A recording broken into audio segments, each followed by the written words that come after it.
push the button now. Push. That just shows the differences between us, because I think I got like Steps or Girls Aloud or somebody. Yeah. Or Little Mix, and you got. I'm doing Money Mark, who used to be one of the DJs for the Beastie Boys back in the day. Yeah, there's some differences in our cultural references. Yeah, a little bit, but I still know what you're doing. Yours is the Sugar Babes. Is it Sugar Babes? I knew it was one of those girl bands. There we go. Yeah, one of the young people's music. Have you been in the Sugar Babes? I've been in the Sugar Babes twice. It's like the vaccine. You have to do it twice now. I've completely lost. Have I turned 2 pages in the conversation? Because I seem to have lost my place. In the Sugar Babes, they're all interchangeable, and everyone gets their turn. Well, I haven't had a go. Oh, maybe you went down on the list then. Maybe you had to sign up. I can't remember. Maybe. Let's say some good mornings in the chat. Somebody just said there's a thumbs down and it hasn't even started or something like that. Yay! Nice to see they're happy of a morning then, innit? If you are spending your Sunday morning thumbs downing videos that haven't started yet, give your head a wobble, Give your head a little wobble. Get a hobby. Yeah, like I suppose it's something to do. There's many things that are preferable, but whatever. People are so odd. I mean, we're odd. I'm not. Oh, okay. Awkward. Okay. Good morning to Diane Cross. I wonder if everybody remembers to change their clocks. I mean, your phone changes automatically, but I wonder if anybody else actually got up and thought, I don't know what time it is. I remembered the clocks change, but I didn't change my clocks. So knowing that all my clocks were wrong. Yeah. Oh, no. I don't have any ticking clocks in. Mum's got one ticking clock in hers. Everything else is. That's time. Nobody does the cooker, so. No, nobody can do the cooker. Anthony tried to do our cooker this morning, and now we've got an alarm set on the cooker for something, and we don't know how to unset it. No, there's going to be just waiting for that to go off. Yeah, that'll be like 3:00 every morning. Yeah. In the chat, we have got Diane Cross, Deb Hughes, Lisa Merriman, Dawn Gardner says there's still 20 minutes to go, so I could fall asleep before you start. If you don't hear from me, I'm sleeping. Joan, Kerry North, Lee, Yvonne Lee. Yvonne Lee is Mama Tins. I don't know why she's changed her name. Oh, no, no more Mama Tins. Lisa Merriman, Lisa Louise. Sorry, say again. On that tin ban, hasn't she? She's weaned herself off the tins now. Do you think she's still surrounded by them, or do you think she's been gradually disposing? I think she probably has to, she's a tin pusher now, and she's flogging them onto the kids. 2 Lisas, this Lisa and this other Lisa. Who else have we got? Nia. Kerry says, I changed the clocks, but the cat doesn't understand and woke me by lying on my head and poking my face at 6:45. Caitlin, Record Rack UK, Linda Orme, Mandy Moo, Pamela Barker, Gemma Tarbox, Maggie on a mission, Janet Vincent, Jilly Button, Kay Gilson, Jackie Funstuff, Nikki Q, Victoria Foley, Queenie, mother of Norman Conquest. I think I said Jilly twice, but so what? Elaine D, Claire Lawrence, Claire Count Juan, Catherine Amar, hi Katie, Kirsten's Curiosities, Indy, hi Indy, Mike Dando, and Pennicott, Adrienne, Adrienne Netta, Lavender Lady, Elaine D, Aileen, so it's gone off in my hand. I'm going to go from the bottom up. B-Max, Lynn, Finney, Luby Lou, Kelly Flipping Fantastic Finds, hi Kelly, Patricia, mum of 5 sons, Claire Borden, Claire Count Juan, Falling on a Bruce Fandria, Joanne Cockrell, Elizabeth Vickers, Sandy Beach, Shirley Richardson, Cassie Sads, Diane Fruit, Tracy Baker, Jackie Egerton, Jewelry Sales, Dawn Cherie, Paul Jane Kirby, woo! Tina Line, hello. Dodo is in. Dodo. That's Dodo is really good to say in your accent, isn't it? Dodo. In my accent, do I sound like that? Dodo Dixon. Good morning, Dodo Dixon. Would you like some cheese from my chickens? No, that's not where chickens come from. I'm not really a farmer. Shut up. Lisa J, Tasty, Yvonne Smith, Living the Dream, Joe Marsland, Val Galloway, Andrea Jones. If I have missed you and you care, put in the chat in capital letters, missed me, and we'll give you a shout. Have you said hello to Tasty? I had said I did, but Tasty was in there somewhere, and I'm just looking back for Cassie's comment. She says, I've not slept worrying. 2 black labs were stolen outside our M&S and there's a market video of some blokes running with them. Any on my Facebook, please share. Oh, poor puppies. It's so rife, isn't it? Like, yeah, there's been an awful lot of dog theft going on. Yeah, like when my sister takes their dog out for a walk, like they don't let him off the lead or anything really, like especially not when there's people around, for sure. I mean, whoever would steal my sister's dog would instantly regret it, because he's a handful and a half. Yeah, anybody who stole Buddy would bring him back. Yeah, exactly. They were like, "Oh, have we changed our mind?" Yeah. But no, that is so sad. That's horrible, really horrible. Poor puppies. Hopefully they'll find them and bring them back. Molly's in her bed on the desk next to me, looking out the window. Yeah. She's resting her head on my extension lead, to which everything is plugged in, and her face is dangerously near the off switch. So if I disappear, it's because Molly's just switched us off. Also, you probably shouldn't rest your head on an extension lead anyway, darling, because if you dribble, we'll all go up in smoke. It's probably warm. Isn't it? That's why she's doing it. Yeah. I've got to say thank you to Joan, who I know. Morning, Joan! But thank you to Joan and to Jilly, who last week sent a coffee after the show. So thank you very much. Oh, thank you so much. Yay. Very, very nice. People are lovely, aren't they? People are lovely. Well, you should let me have your coffee link, and then I can put your link underneath the Sunday videos instead of only my own, can't I? And then people who like you better than me can give you. Yeah. Don't make them choose. No, it's probably not wise. I'll lose. Morning, Kath Palmer. Morning, Jeanette. Dawn says I'm awake. Probably not for long, but have a great chat. Well, go back to bed. You can. Lynn says I'm looking bony. Like bony young. Natalie said to me the other day, "Have you got a dirty mark on your neck, or is it a bruise?" And I was like, "Where?" And I'm looking in the mirror, going, "Where?" And it was a fucking vein. I was like, "Okay, presumably my veins were lost in my fat before." I was like, "I meant to have veins." I think I might have. Is it varicose veins? I think I might have a little one on my leg. Yeah, they sort of bulge, I believe. Yeah, that's worrying. That's a. I mean, what do they do? Are they a thing? Should I get rid of them? Pull them out.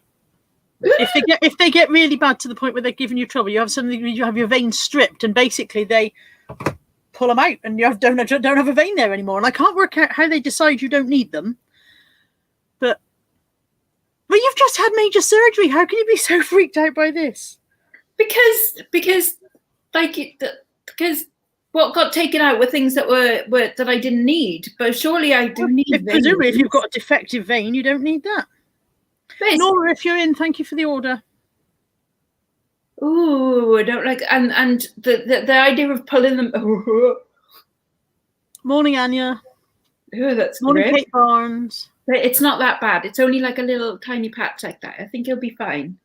So far, he'll get worse. It's usually people who are on their feet a lot, but you should be careful, I believe, because of having had surgery. You need to be careful of clots, veiny things. So yeah, perhaps if that's only appeared since surgery. Oh no! I noticed this about a year ago. Okay, I was going to say if it's only appeared since surgery, it might be worth mentioning it to somebody in case. Oh no!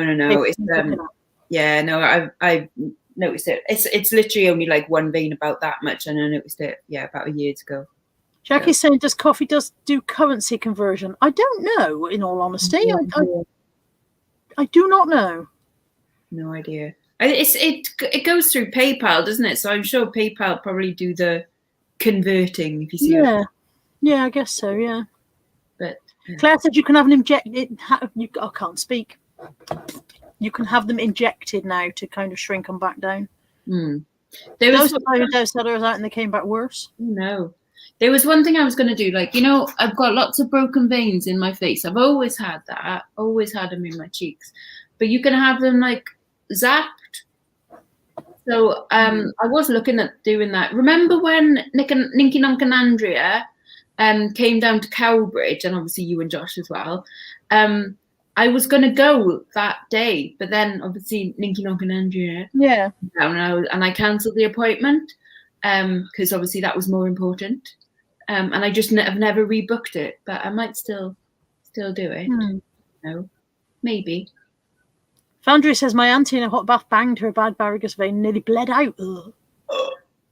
And then Jilly says, we had a gent knock his vein and he went off like a fountain. Oh, I don't like it. Well, okay, that's how eBay is. I must be honest and say that since you guys were all so magnificent last Sunday and placed loads of orders last Sunday, it seems to have brought my eBay back to life, and I've not had a bad week. Not had a bad week. I mean, still not like the old days, you know. Sometimes you need like a kickstart, doesn't it? And it's I still jump when there's a ka-ching, whereas I never used to in the old days. I was quite used to it. Saul says, don't have any laser treatment without consulting Dr. David Lim, Davin Lim on YouTube. I don't know if that's I don't know if it's a mistype or whether it is Davin, and I don't know. And Katie says she loves your necklace. It's pretty, isn't it? Oh, sparkly. I have got or had one like that with matching earrings. Oh, real diamonds. Mine definitely wasn't. I'm iced to the max. No, it's just cubic zirconia. But it's pretty, isn't it? Oh. I've still got mine. I had one because I had matching earrings for a event, for a dressy up event. It's pretty. It's just sparkly, isn't it? I just liked it. Yeah. Dawn says, my niece had her SUV stolen with her precious old dog in the back. She and the rest of us were devastated. Found the SUV with the dog sleeping still in the back. She was only worried about the dog anyway. That would be me. Whenever I leave Molly in the car and I'm locking the car and I'm leaving a window open for Molly and I'm thinking the window's open, that means they could push the window down and they could get in and they could steal my dog. I don't give a shit about the car, but they could steal my dog.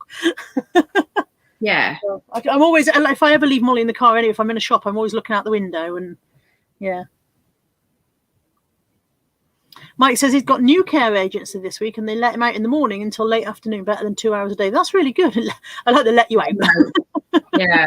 It's like, go on, go for your run. Yeah. The ball. Lex says, Anne Pennicott says, if you had broken veins, you would die. They're dilated arterioles, apparently. Arterioles? Yeah. They're little red squiggles. Yeah. Anyway, technical terms, red squiggles. Cassie says, I bought some scales like you recommended. They lie. They say I'm 16 stone. They lie. I'm not. I must admit, my new scales, they're not as friendly as my old scales. Are they terrifyingly accurate? They are certainly. What's the word for when things are continue to be the same? My brain's going concurrent. It's not concurrent. They're consistent. My brain was literally rummaging through the dictionary, then going, "Where is the word I want?" They are consistent in that every time I get on them, they are saying the same thing. Whereas my old scales, I could get on, get off, and get on again, and they'd say something completely different, and they would do that 8 or 10 times. So these ones, no matter how many times I get on, they're not changing their fucking opinion. I am fat. So I believe them. Thank you. Kelly came in with consistent. There we go. I believe them. I just don't like them. Yeah. This week, it's definitely going to be what will look like again. I'm fighting the urge to get back on the old scales and reassure myself, because I'm going to have to stick with what the new scales say. I do believe them. I do believe they're accurate. I do believe they work. I just don't like their opinions. But it'll all come off again. That's not fair. Yeah, but like my friend Catherine came round yesterday for a coffee, social distance, don't worry. And she's one that she's like steady weight, like she just but she has put on weight during lockdown and she wants to get rid of it. It's only like half a stone, and she's like, she lost 3 pounds this week, but she's done it through like basically starving herself. And then she was like, oh, but I'm allowed whatever I want on a Saturday, pretty much. And she was like, oh, I feel guilty today though, because I've had like one of them waffle things and I'll have dessert later. And I was like, don't you dare feel guilty about having like a bit of cake on a Saturday when you basically starved yourself. When you lived on fucking cabbage and dust all week. Yeah, exactly. It's like, no, don't, because she said, I'm going to go and pick up McDonald's for the kids because it's Adam's birthday treat, like her son. And she's like, I'm so tempted to get a burger and scoff it before I get home so Gav doesn't know. Gavin's her husband. And I'm like, well, that's just silly. Like, and also, if it's Saturday and you can eat anything you want, then you're not doing it right in your head, are you? Because you should be feeling fine about that burger. Yeah, it's reinforcing that guilt that you've got attached to it. Don't feel guilty. Yeah, diet mindset is really eat in front of Gav, you know, and go. Diet mindset is so hard to deal with. Yeah, because there's so much guilt attached to food. There's and guilt and comfort and you know, privacy. And for years, I couldn't eat in front of people. You know, I could never have gone to a restaurant and like, especially when we first met, I wouldn't have been able to eat in front of you. Yeah, and I was just like, whatever. Yeah, the sausages. Lainey is in. Hope your foot is a little bit less painful now, Lainey. Yeah. Sandy's had a terrible week. Sandy said I had to say goodbye to my best friend this week. But my 7-year-old Patterjack. I'm so sorry, Sandy. I know exactly how you are feeling, and I'm so sorry. They are family. They absolutely are. They just, you know, anyone who says, "Oh, it's just a pet," wants shooting themselves, because no, whoever says that has never actually had a pet. I think. Yeah. Whoever says that, if they may have had an animal in their house, but they've never understood. No. Yeah. Val says, "Thank you for my M&S mug. I love it. My Occasions Options hot chocolate now has its own designated mug." Nice. Anne says you can have your veins zapped. Yeah, I think zap my face. Yeah, Kirsten says, "Don't get me started on food and guilt." Caroline is saying, "You will still have lost this." I know. Thing is, I know the logical side of my brain, this side, says I know what I know I've lost, and according to new scales, if I'd had these new scales, I know that. I know. The illogical side of my brain, this side, says it's not fucking fair. And I'm all right as long as it doesn't take away my 5 stone. As long as when I do that weigh-in on Monday, it doesn't say that I am more than 5 stone. You know what I mean? I'm not losing that 5 stone again. I'm not. If that, I will tantrum so loud that you will all hear me from your homes without me needing to live stream it. But I am expecting that it's going to show as a gain this week because the new scales are a bit brutally honest. Morning, Richard. Hello. But you've got that in. But mentally, you can kind of keep that in your back pocket as well. Yeah. So like when you get to not the end, because there kind of is no end with something like this, really, is there? You know. No. Unless you go ridiculously skinny and everyone goes like, "Stop now, stop." But you know, when you get to a size that you feel comfortable with, and then you can go, like pocket aces. I've got them pounds that were extra at the beginning that I can just whack on. And you know. Yeah, Kate's saying why not weigh on both scales just for this week? I have got on the old scales a couple of times, but there is no point. It's like if these new scales are accurate, I know that I'm going to have to accept what they say. So it is what it is. I think if I keep on getting on the old scales, I'm just kidding myself in a way, aren't I? You know what I mean? Mm-hmm. So bite the bullet, innit? Yeah. Bite the bullet, but don't eat it. Indy says, "Have I always had dogs? She'd love to hear my past pet stories." Oh God. Yes, there's only been a period in my life of about 2 years when we did not own a dog, and even during that time, another dog lived with us. I had a lodger who had a dog. So yeah, there's only been about 2 years in my entire life when I didn't actually own a dog. Yeah, they're nice, aren't they? They're better than people. Molly spotted something. She's fixated this morning on something. There's a squirrel. There's a squirrel in the tree outside. There's only when I went to uni and when I lived in Croydon that I didn't have cats. And then when I came back, I think it was a couple of weeks. Like when I moved in like to my flat in Cardiff, it was a couple of weeks before I got Asmi, and then you know. Yeah, when I was a kid, we had our first dog was a Doberman. And she was a lovely softie, you know, a really big softie idiot Doberman. then eventually her back legs went, and because we lived above a shop at that time, there were, Dobermans are big dogs to carry up and down stairs for going outside and stuff, and she wasn't having much of a life really, and so she had to go over the Rainbow Bridge, as they say. And then we had another Doberman, and he contracted parvovirus when he was quite young and basically became psychotic. And again, he was a lovely dog, but he was incredibly unpredictable. So he would come and sit next to you, and he'd nestle his head under your hand so that you could stroke his head, and you'd stroke his head. And if you stopped stroking his head, he'd have your fucking hand off.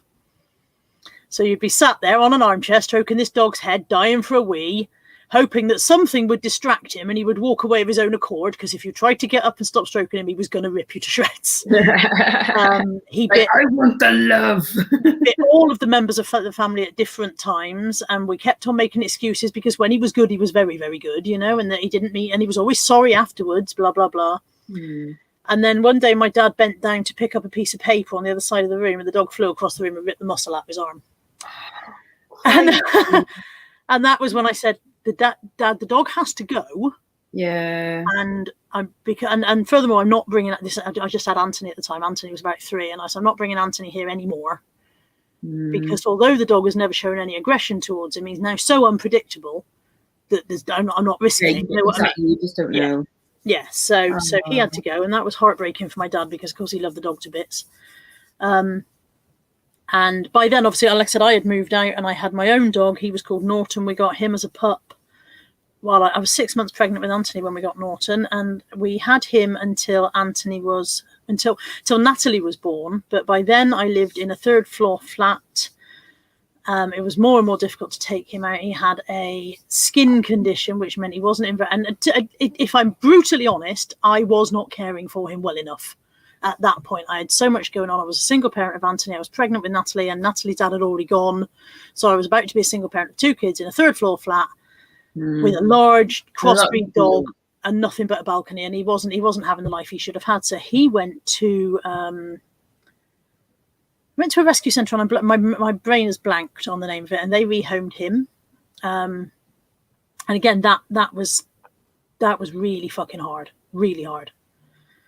But it was kind of like, you have to accept that you're letting this dog down. This dog is not having the life he should have. You cannot cope with this dog at this point, And so that was when I didn't have a dog for a couple of years. Then a couple of years, I was like, I can't justify rehoming a dog and then replacing him like dogs are just interchangeable. It took me a long time to get over the fact that I'd had to give him up and that I'd let him down, and I felt incredibly guilty about that for so long. And then when Natalie was she must have been 4, because she was at nursery. So yeah, maybe there was a 3-year gap. Like during that time, we had a lodger who lived with us, and he had a dog, so there was always a dog around. But when she was about 4, I went around, took her to nursery one day, and there was a lady there with a little puppy in her arms, and I said, "Oh, can I hold him?" And she let me hold him, and he licked my chin, and I said to him jokingly, "Oh, you can come home with me." And she said, "He can if you want." And I was like, "No." And she was like, "No, we've got 6 of them at home, and I'm looking for homes for them." So that was Tizer, which is why my eBay is called Tizer 2001, and various other things are called Tizer. And that was my boy. He was my boy for 13 years. 13 years. While we had Tizer, we got Brecon. We rescued Brecon from a place called Many Tears in Wales, in Carmarthen. And they lived happily together for quite a long time. And then Tizer got cancer. And he had what's called a flat-based tumour, which is what it's like. They describe a flat-based tumour as like a mountain. So it has a large surface area, which is all attached to the muscle. So it's not you can't just remove it because it's attached all over. Whereas the other kind of tumour, which I can't think it's called, is like a bobble, and that's only attached by a stalk. And those can be removed. But yeah, they couldn't remove his tumour, and he gradually deteriorated. And then one day we got up and knew that it was time for him to go. I won't give you all the gruesome details of why we knew it was time, but it was time for him to go. So we had to say goodbye to him. And then I was broken. then I was broken for, don't know, I'm going to cry now, look. For the longest time, I was fucked over that, absolutely devastated. A year after Tizer had to be put down, Brecken had to be put down. Oh, no. And within that year as well, one of the cats had to be put to sleep. So it was a real chunk of Jesus Christ, universe, give us a fucking break here, And then Natalie got Kai, Anthony got Buddy, and so there were always dogs in the house, but they weren't mine. Kai belongs to Natalie, and then Buddy belongs to Anthony, and I was not ready for a dog to be mine. I was not ready to bond in that way. I love Kai and Buddy dearly, but they're not mine, and I wasn't ready to have that bond again. And that was for about 4 years. About 4 years, I was like, no, I can't have another dog. I can't go through that again. And then I started to think, I wish I had a dog of my own again. And then Molly came along, and the rest is history. There we go. That's my past pet stories. And we've missed about 18 yards of the chat now. They're all talking about their puppas. Yeah. Oh, Aileen says she's joined the calorie count and lost 20 pounds. Well done, Aileen. That's fantastic. Julie says, I was sent a photo of my dog at 6 months old just before a deadline to be put to sleep, left at the dog. Oh, bless. I'd rescue them all if I could. Hello, Anthony. All right, go careful. She's off. The rabbit sadly died. Yeah, not last year. Before pandemic. Yeah. 2019. Yeah, he was quite an old. He was about 7 or 8, so he was good old age for a rabbit. Anne's lost 1 stone and 5 pounds. Well done. Yeah, I'm like we, with the cats in the cats home. I remember when I lived at my mum's for a bit. I wanted a cat, and so I went to the Cats Protection League, which is like the greatest name for a cat charity, the Cats Protection League. League of Protection. And I got Zephyr. She was a kitten, but Zephyr unfortunately got hit by a car. But anyway, got Zephyr, but I wanted to take home all of the raggedy old, you have the ones that they show on Facebook now that's like, this is our longest resident. He's got one eye and half an ear, and he's got a heck of a story. I'll have him. I'll have all the broken ones. I love him. And he's diabetic, and everything else that's very expensive that you can't get insurance for. It's like, okay, I'll have. Except Azami would hate that, because Azami does not like sharing me. She gets very jealous. But I suppose that's kind of cute, isn't it? I don't know what they're talking about. Dilly says always had rescue dogs, and the cats from. See, I would have loved like brother and sister cats.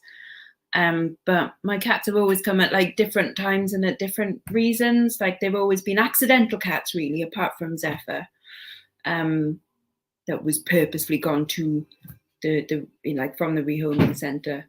But they've always just kind of turned up and gone like, I'm your cat now, and go, oh, okay, you live here, do you? Fair enough then. Well, won't best not argue, really, Azami was from a pet shop, but only because the pet shop live-in cat had kittens, and Azami was one of them. Are you back now? I am. Sorry, Anthony was telling me all about what they'd just done to him in Lidl, and you didn't need to hear it. Was he taken out back? And no, he nearly had a fight with the security guard though. So.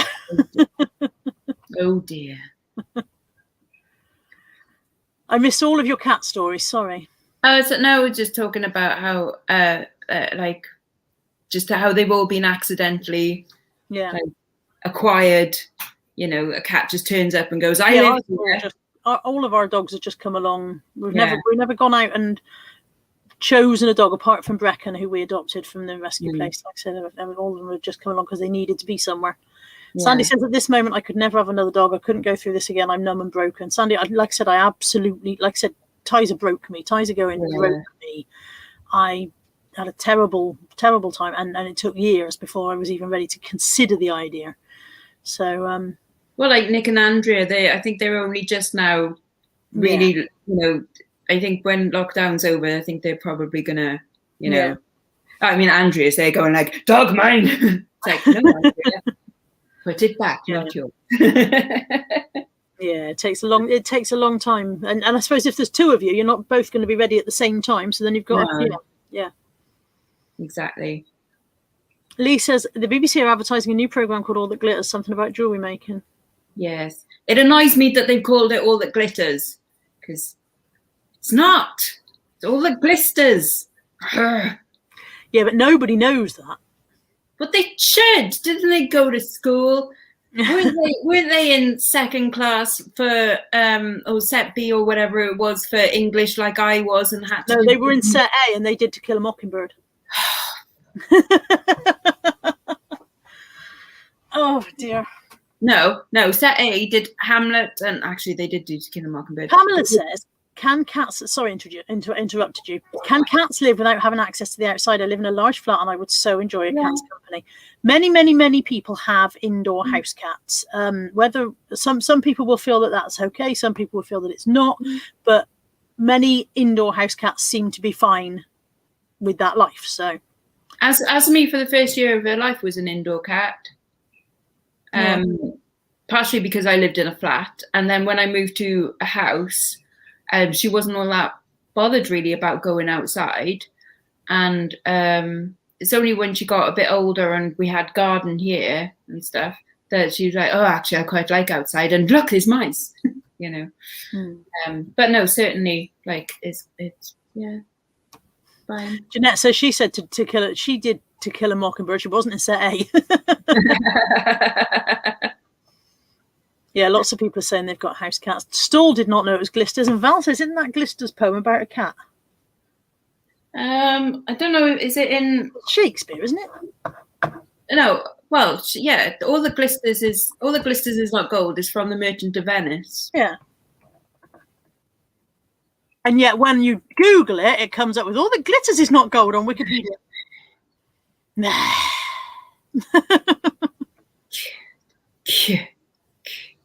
Because it's like that's where you get like glistening from, which I think is a much more lovely descriptive word than glitter, because glitter is that annoying stuff, you know, that you find in your pants 3 weeks later after going to a party and things, you know, like. But glisters is more like, whoa, glisters. Here we are, original text, Morocco. Oh, hell, what have we here? A carrion death within whose empty eye there is a written scroll. I'll read the writing. All that glisters is not gold. Often have you heard that told. Many a man his life hath sold, but my outside to behold. Gilded tombs do worms enfold. Had you been as wise as bold, young in limbs, in judgment old, your answer had not been enscrolled. Fare you well, your suit is cold, cold indeed, and labour lost. Then farewell, heat, and welcome frost. Portia, adieu, I have too grieved a heart to take a tedious leave, thus lose us part. Exit Morocco with his train. Back in Portia, a gentle riddance, draw the curtains, go, let all of his complexion choose me so. Nice one, Portia. The modern translation is that it's fuck off then. Go if you want, see if I can. I hate Shakespeare. No, I changed that to I hate studying Shakespeare. Like I did the worst ones. Yeah, Merchant of Venice, boring as, and Julius Caesar. Like, shoot. Yeah, me. we did Romeo and Juliet. I enjoyed that. Yeah, exactly. You did the cool one. You know, Molly, leave that alone, please. Come on. The only one you like, Stephen. You're weird. Although the pound of flesh thing, no more, no less. Like I kind of liked that bit. You know. Because I was a bit gruesome, but and isn't there all the world's a stage? Isn't that from Merchant of Venice as well?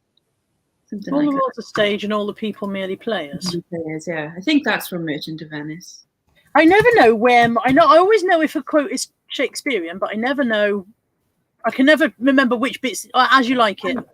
He did. Is it As You Like It? Yeah. He did quite a few apparently. you know. Apparently he was quite prolific, yeah, banging them out. Yeah. But, you know, what else? You would think that there was like no one else writing at the time, wouldn't you? It's like just Shakespeare, just him. No one else did anything back in the day. I must admit, if you said to me who was writing at the same time as Shakespeare, I would struggle. No idea. Who was writing at the same time as Shakespeare? I never know. Shakespeare. Coleridge or whatever. Christopher Marlowe, Thomas Middleton, John Webster, Ben Jonson, Thomas Dekker. Oh, I've heard of Ben Jonson. I've heard of Christopher Marlowe.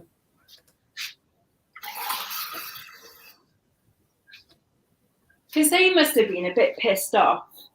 You know, Shakespeare gets all the commissions and they're just like, fucking hell. It's your patron, though, isn't it? That's the thing. But it was, you know, back in the, and even now, I think actually, if you get a decent patron who is prepared to back you and support you and pay you to, and they're prepared to put money into the chance that the thing you write next might be worth having, rather than waiting for you to write it and then assessing it. It's crazy, isn't it? So basically, what that sums up is who you know. It's not what you know. It's who you know. Yeah, exactly. Who did Will Shakespeare sleep with? You know, Nell Gwyn or Nell somebody? Yeah, whatever. Just a beard. She was a beard. A beard for the bar. I'm starting to think that Nell Gwyn was somebody else entirely. Yes. Upstart Crow with Anne Hathaway, not Nell Gwyn. Who's Nell Gwyn? Anne Hathaway. Not Anne Hathaway. Anne Hathaway. She's. Good God! I think my ignorance may be on display now. Oh, Of Mice and Men. That's a little sort of mini bolo. Nell Gwyn had it off with Charles II on a regular basis. There we go. Didn't everyone? I didn't. I was busy that day. Yeah. No, Of Mice and Men is a bit of a bolo. Like if you've seen them in a charity shop for like, you know, 20-30p or a jumble sale, pick them up because they sell almost instantly because they're GCSE textbooks. Everyone does it. Everyone does Mice and Men. You know. There you go, bolo. This morning's conversation has been bizarre, varied. Yeah, so far. Kelly's saying, did I get to proofread Mummy Lex's book and is she doing with it? Now, I've been meaning to talk to Lex about Mummy Lex's book. I've certainly started reading it, but I realised that to proofread it, I need it on paper. Yes. So that, and my printer is not working. So I need to take the file to somewhere that prints stuff and get it printed out because I can't proofread it without a paper copy. And I won't read it. I know that sounds really bad, right? I know that sounds awful, but like, I can't read. I don't have. Oh. I can't read. The cat sat on the mat. It's so bad, isn't it? Like when I was, you know, a kid and a teenager, I used to read loads, and then, you know, in my 20s, I took lots of drugs, and my brain fell out my head, and now my attention span is like that of a gnat. And I just can't read anymore. And also, it's not a thing that interests me. And again, that sounds really bad. I'm sure my mum's book is lovely. It's just I find that I lack the time to read during the day, or I don't make the time to read during the day because I have the same number of the hours in the day as everybody else bloody has. But I lack the time stroke inclination to read during the day. And I've always been a nighttime reader. I've always gone to bed with a book. And now I lack the brain and awakeness and alertness at night to read. So I literally put the telly on and mong off in front of the telly and then wake up and wonder what the hell's on now and turn it off. And I've tried to stop myself doing that, but it's an ingrained habit that I'm trying to break, really, is because I'm not reading as much as I want to. So, yeah. Oh yeah, it says I hardly read books now because it's easier to watch a video on YouTube, and that's it. It's easiness and laziness and all of those things combined, isn't it? And audiobooks as well. Like I do love an audiobook, but I tell you what, the amount of times I've listened to the Testaments, you know, which is what's her name one. You're not talking about Matthew, Mark, Luke, and John, are you? No. No. And they're the Gospels anyway. Good God, I really am showing my ignorance. Handmaid's Tale, her. It's okay.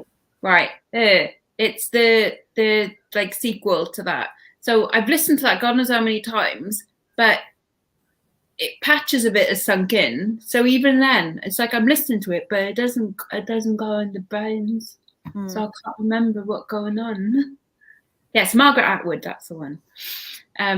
Yeah. So my brain is just fudge sometimes, and not even good fudge. Pardon me, burping here. Excuse me, sorry, better out than in, as they say, but probably not live on air. Claire says, after that lovely manly burp that I just did, are you lovely ladies planning on dating after lockdown, not each other? We are planning on dating each other after lockdown. We have already got stuff planned. Gonna go bowling. I've personally never planned to date. It's not on my agenda. It's not something I think about. I don't think about looking for a life partner. I don't get it. I don't get the concept of a life partner. It is actually an alien concept to me. The idea that you could go, you'll do, I'll stay with you for a long time and see a lot of you. Don't get it. And marriage, completely alien. Why the hell would you think that you know today that you're going to want to be near this person forever? I don't know whether I'm going to want to be near this person tomorrow. So so to me, it's an alien thing. That doesn't mean that I'm opposed to the idea of a sex life or whatever, or even that I don't have a sex life. There you go. I mean, at the moment, lockdown, no sex life, don't get me wrong. But I never have the kind of mindset that thinks, well, I must meet someone. Where can I meet someone? How can I meet someone? I must try to meet ever. That's me. Lex? I, again, not adverse to the idea. However, this is my attitude to dating, really, right? So Facebook dating.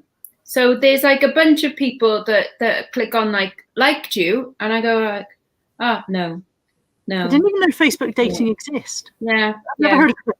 And even if there's one that I'm like, oh, he seems okay, I'm so like, no, because it requires effort, and I'm not big on effort, you know. Like Bianca just met someone on Tinder, and now they're going out together, and it just seems like easy for her. She just go, yeah, that one, and I'm like, yeah, but is Bianca likely to watch this? No.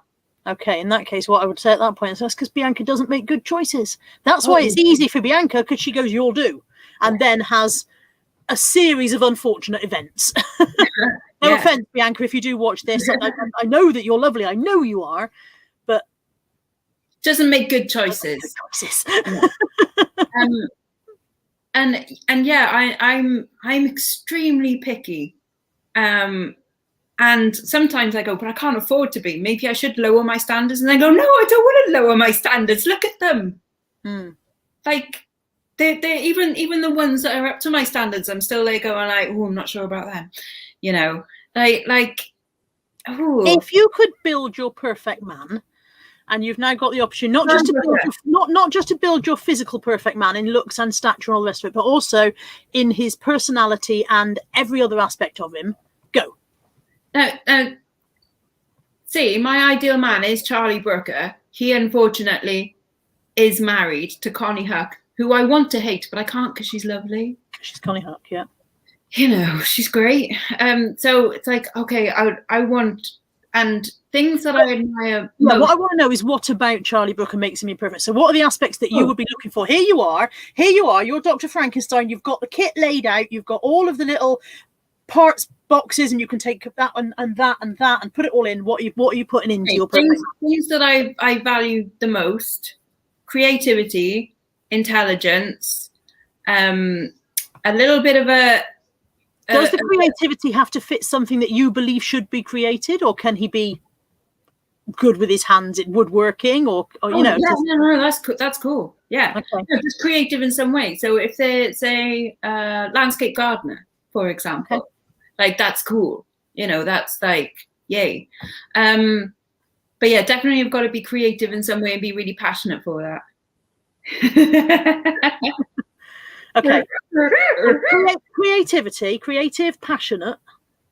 Creative, Passionate intelligent, passionate. Yeah. A little bit of an edge, like a dark edge, so that when I make disgusting, sick jokes, they're not like, so they have to be equally as like, and they have to be funny, but not funny as in like gags funny. Funny as in like dark humor funny, and then looks come after that. And yeah, and they've got to think that certain things are important. I mean, if they were all of those things and then ended up also being a Tory, which they wouldn't do, because if they were all those things, they wouldn't be a Tory. But say, for example, it would be like, no. And I'm not saying we have to agree on everything, but there are certain things, outlooks on life that you just disagree with. And if they had that much of a disagreeing outlook on life, I'd be like, no. So they could have been intelligent, creative and all of that. But if that had that outlook, I'd still be like, no. So, and there are lots of things that are very important like that. And, yeah. So therefore, there's not that many of them out there, certainly not ones that will put up with me for a start. So there. I don't think Charlie Brooker would look at me and go, ooh, get in. Okay.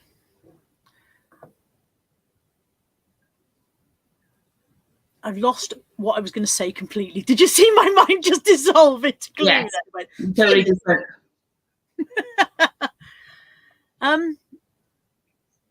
Yeah, Store says, I find the least interested you are in finding a partner, the more offers you get. You see, I would marry Store 69. Never met him, and yet I think we could probably coexist quite happily together. He's got a good bathroom. Yeah, it's got a good kitchen. I like the kitchen. Yeah. What I like about the kitchen is what it tells me about Store.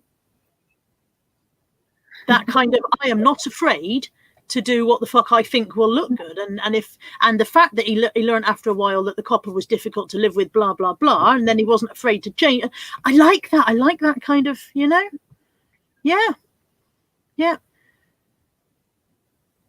That's it. I think I'll marry Store 69. But if he can get Ricky Lee's eyebrows going on as well, that'll be great. Jane says, marriage, don't do it. Cassie says, my ex said he was worried I was cheating. I wasn't. I said, I can't be asked with one man, never mind two. There is that kind of thing, isn't there, in a relationship, whereas she's not interested in me, therefore she must be interested in something. No, maybe she's just gone off you, mate. Maybe she just can't be bothered with you anymore. It doesn't mean that some people in a relationship seem to have this mindset. I'm not going to go men. Seem to have this mindset that if it's died between us, it must be because you've looked elsewhere.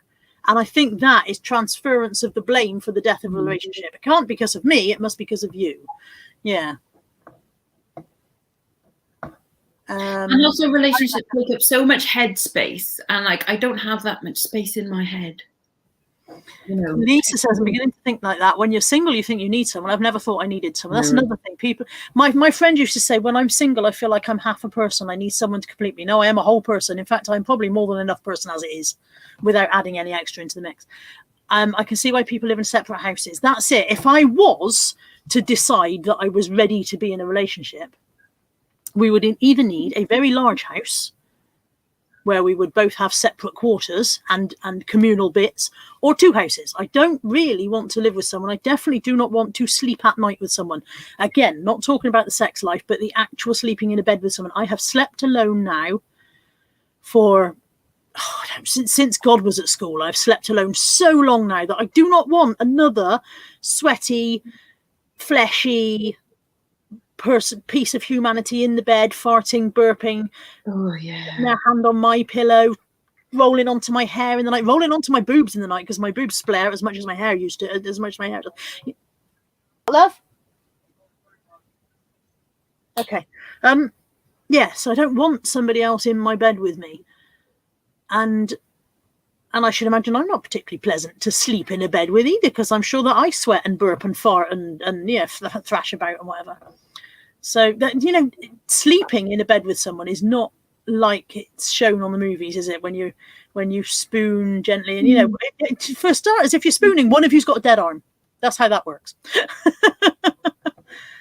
Dawn says, I've really enjoyed my life partner for 44 years. That's it. I'm not saying that everybody else feels the way. Yeah, sometimes it happens. I'm sure sometimes it happens. Yeah. And poor Aileen says, my husband died last May in lockdown. Hasn't been supposed to say hasn't been pleasant.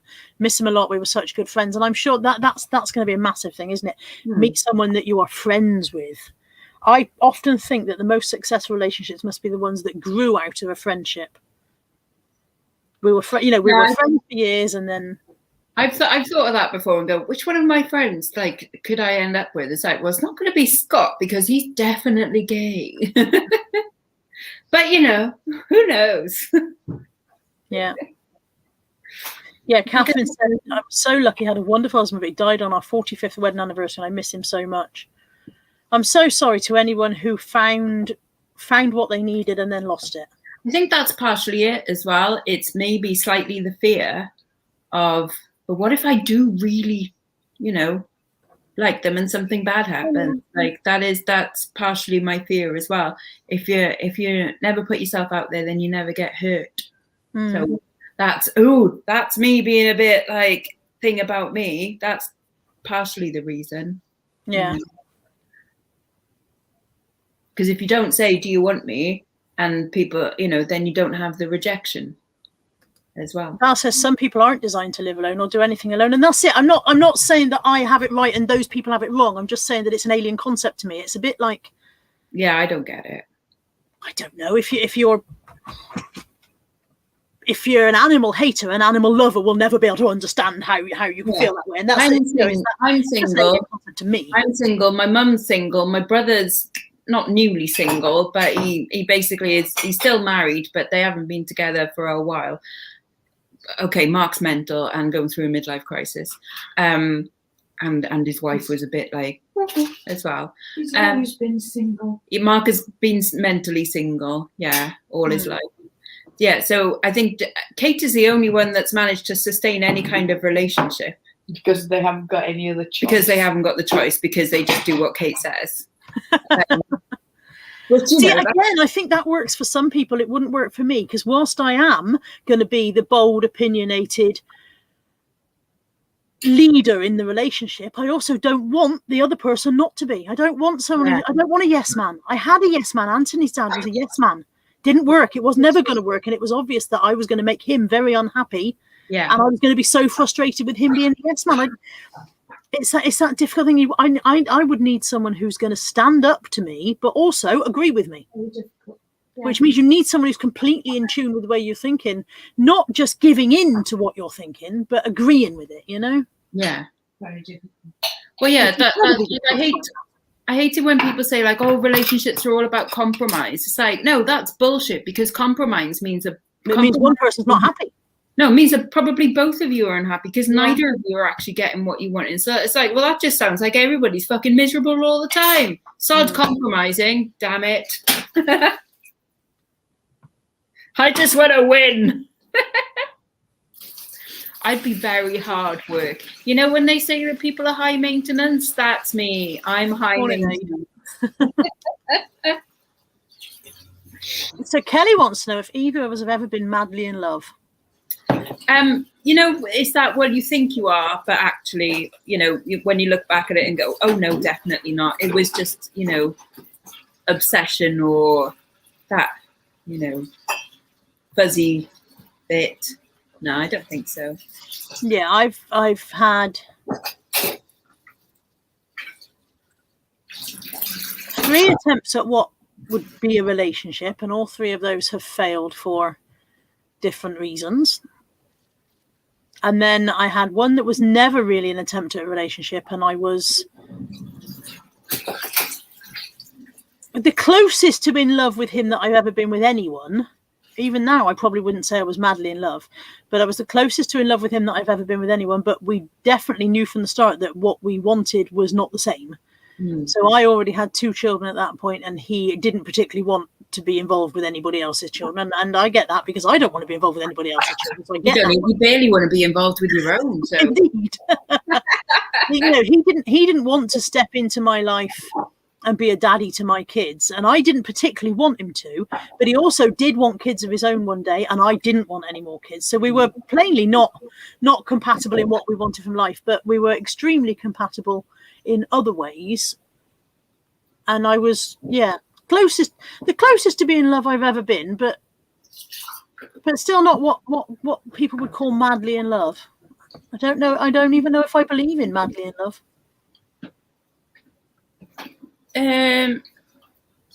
Yeah, not sure about these things, but I mean, thing is, this makes us sound all really like skeptical, like sour. Oh, look you bitter spinsters. So I am a bitter spinster. Yeah, like oh, you crazy cat lady, Lex. Like yes, I'm a crazy cat lady. But no, it's that like it is partially the like oh, but it's such effort, isn't it? And it. I honestly would say that Catherine and Gavin are the only couple where I'm like, oh yeah, they've got it right. Like they're good, they're cool. Every other couple I know, which I have to say, including Kate and Steve, you know, my sister and brother-in-law, there's things, you know, yeah, yeah, exactly, yeah. But every other couple, I'm like, really, you know. There's not a single relationship that I could look at within my friends, family, and acquaintances where I could go, if you took one partner out of that and slotted me in, that would be amazing. Not one. Every single relationship I look at, I go, oh no, that bit wouldn't work for me. Yeah. Or, oh no, I don't like that. Or oh no, I don't know. She puts up with that, or he puts up with that. I don't. Oh no, that doesn't work. Oh no, that. Every single one, and the only one that I thought that seems to work broke up during lockdown. Oh God! So it just goes to show that the only one that I thought, oh yeah, they seem to have got it sussed. They seem to know what they're doing. Plainly not. So yeah, not one that I would go, yep, that'll do. I'll have that. I'll step in. I'll do a life swap. We are bitter, cynical spinsters, aren't we? Possibly. I don't think I'm bitter because I don't care. No, it's just that's what people would think. Yeah. Well, I think, you know, the label of bitter is given to you by people who assume that you want the thing that you're saying you don't want. You're kidding yourself. So I really genuinely, when I see my future, I see it pretty much the same as my present, and it doesn't hold any fears for me. I figure that I might have 30 years left to live if I'm lucky. I might have considerably less if, you know, the damage that I've done to my body by being this size, etc., etc. I might have considerably less than 30 years, but I would say 30 years tops. And if they're 30 more years of being single and owning dogs, then that's okay. That doesn't hold any fears for me whatsoever. And people say, but you wouldn't want to die alone. Well, everyone dies I'd alone. like to die really fucking quickly, actually. When it comes, I'd like to go out like a fucking light, thanks. You know, and then and the idea is that I'd like to go so quickly I won't give a shit whether anybody's there or not, although I'd rather it wasn't a shock for whoever I happen to be standing next to at the time. You know? You know, I mean, the ideal death is going quietly in your sleep, isn't it? Let's not talk about that.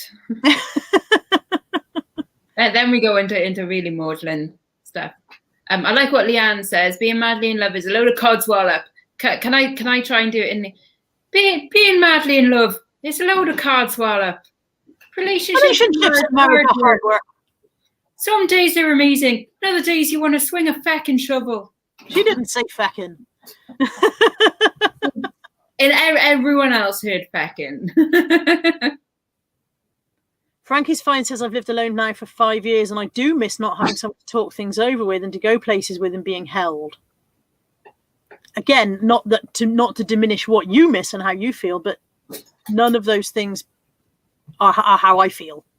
I get the sometimes having a hug and, like, you know, the sitting on sofa watching a film and having a cuddle thing. Yeah, I guess that's sometimes quite nice and stuff. And the being able to like go on holiday with someone and go like, by the way, we're going on holiday, and they go like, oh, okay. It's like, so you've always got someone to go on holiday with. That's kind of handy. Someone to, you know, help with the shopping, put up the shelves. Kind of handy. Here's the reason that I don't miss those things: the fact that I've never really had them. Yeah, because I've had unsatisfactory relationships. Is that why I don't miss that? Yeah, maybe. Well, you don't miss what you haven't had, innit, I suppose. Yeah. Yeah. It's all good. Susan wants happy talk. To me, this is happy talk. I'm not considering this to be. I'm not remotely sad about being single. Yeah. Like I said, I go through the Facebook dating app and happily go like, oh, he's pretty, but no, no. And I definitely go, oh, he's only marked like comprehensive school education. He's not got a degree. No, I'm terrible, aren't I? Oh no, that's you're just a snobby cunt because I haven't got a degree. You're not going to be my friend anymore either. Sorry, I've just said the very, very bad word. Sorry about that, people. Different. Yeah, but I know you're intelligent. Yeah, but I haven't got a degree. Yeah, but I know you're intelligent. Well, how do you know he's not? Just because he didn't go on to further education. Some of us didn't get the opportunities. Some of us didn't have the input. Some of us didn't have the chance or the money. No, so what I'm saying is, when you go and dismiss, you could be dismissing the next. I know. Great scientist. I know. That's how completely stupidly, like, you know, hasn't ticked the thing about kids. You know, hasn't said whether they've got kids or not. Has a picture of them with a child? No, just in case. Now, see, that's different. The kid thing is different to the education thing, because the I don't want a man with kids is because you don't want to get involved with his kids, right? That's fine. That makes perfect sense. But I don't want a man with who hasn't had an advanced education is different. That's about who the man is and who you're perceiving him to be, not about the baggage that he's bringing along with him. I agree. I am being completely. I also won't. I mean, I don't say yes to any of them. But an instant no is someone in their profile picture like with a pint in their hand or in a rugby top. Instant no's. Because it's just that we have nothing in common. I mean, I like a pint, but I don't like. You like a pint and you wear Fred Perry polo shirts. Huh? You wear Fred Perry polo shirts and the dresses, and yet a rugby shirt's a no-go. Have you ever played polo? Have you ever watched a polo match? No, but you wear a rugby shirt because you are supporting a rugby. No, sometimes you wear a rugby shirt because you saw it and liked it. No. I have owned a rugby shirt in my life and I have worn it, and I have never watched a game of rugby in my life. I mean, like red Welsh Rugby Union, Wales, you know, like red lads, you know, that's what I mean. Like, yeah. Tasty says that you assume a man with an education would have a big cock. No, I just assume it just I don't know. It's just a filter. It's just a filter that's like, you know, another reason to say no to someone. That's all it is, really. I mean, I say no to all of them. Do you think you look for reasons to say no rather than looking for the right? You think you're looking for the negatives? Yeah. So why are you bothering with the dating app? The quickest way to say no is to not look at the dating apps. Because it came on the screen one day. It came on the screen one day and it said yes, and now I don't know how to get rid of it. That's why. And now I get notifications. This person likes you, and I'm like, why? My profile picture is awful. I think, did I just see that? Who is it that's asking? Jane. Get Mum on. I'd love to hear what she has to say about. Now, Mum is even more negative about relationships than I am, aren't you, Mummy? Mum's like, what's the point? Kill them or string them up. The best relationships are ones with cats. Are ones that are unrequited. Yes. Well, that's what they said that's what Russell T Davies said in Queer as Folk about unrequited love, that it's the best kind of love because it never grows old and it never dies. It never changes. Yeah. It never comes across faults that normally appear. Yeah. And you can...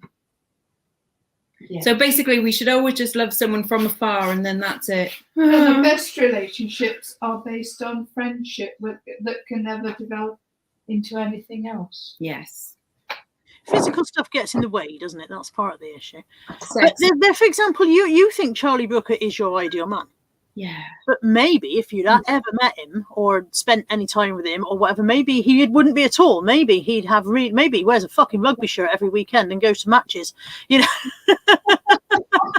Oh my God, could you imagine? Oh, that would be such a letdown. I don't think he does. But you know what I mean? What I'm saying is we know you never know, do you? Until you Till you spend time with someone, and that's what Mummy's on. That's what Mummy's saying, that the best ones are the ones that you love them from afar and you never see their faults.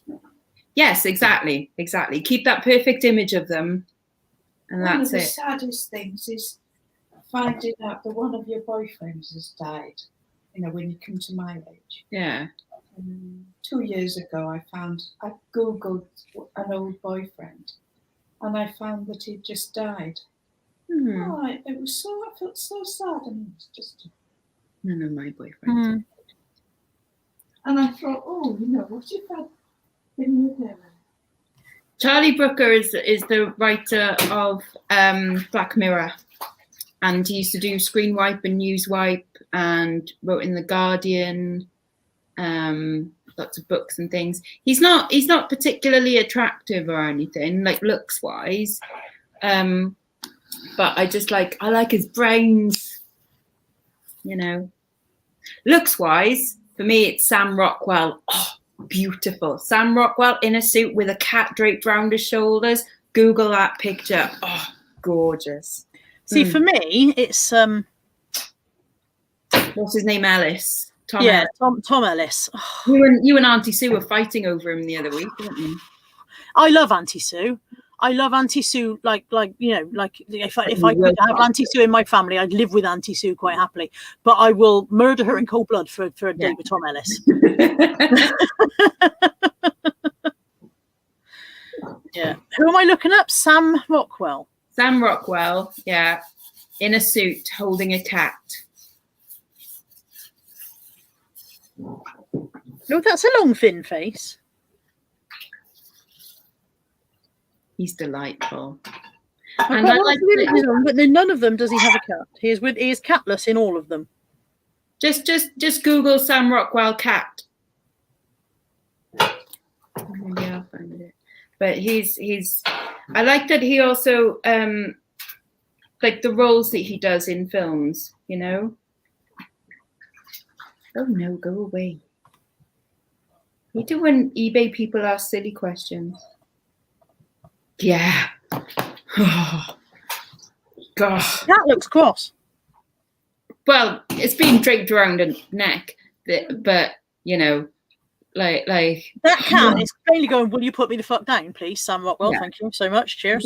Hang on, I'm a cat. I am not a scarf. You are an idiot. There are other photos from that photo shoot where Lucy the cat looks equally annoyed. Yeah, that's all right. He's lovely. Yeah, it's all right. His hair's too dark. Would you feel the same way if he had, I don't know, a pike around his shoulders?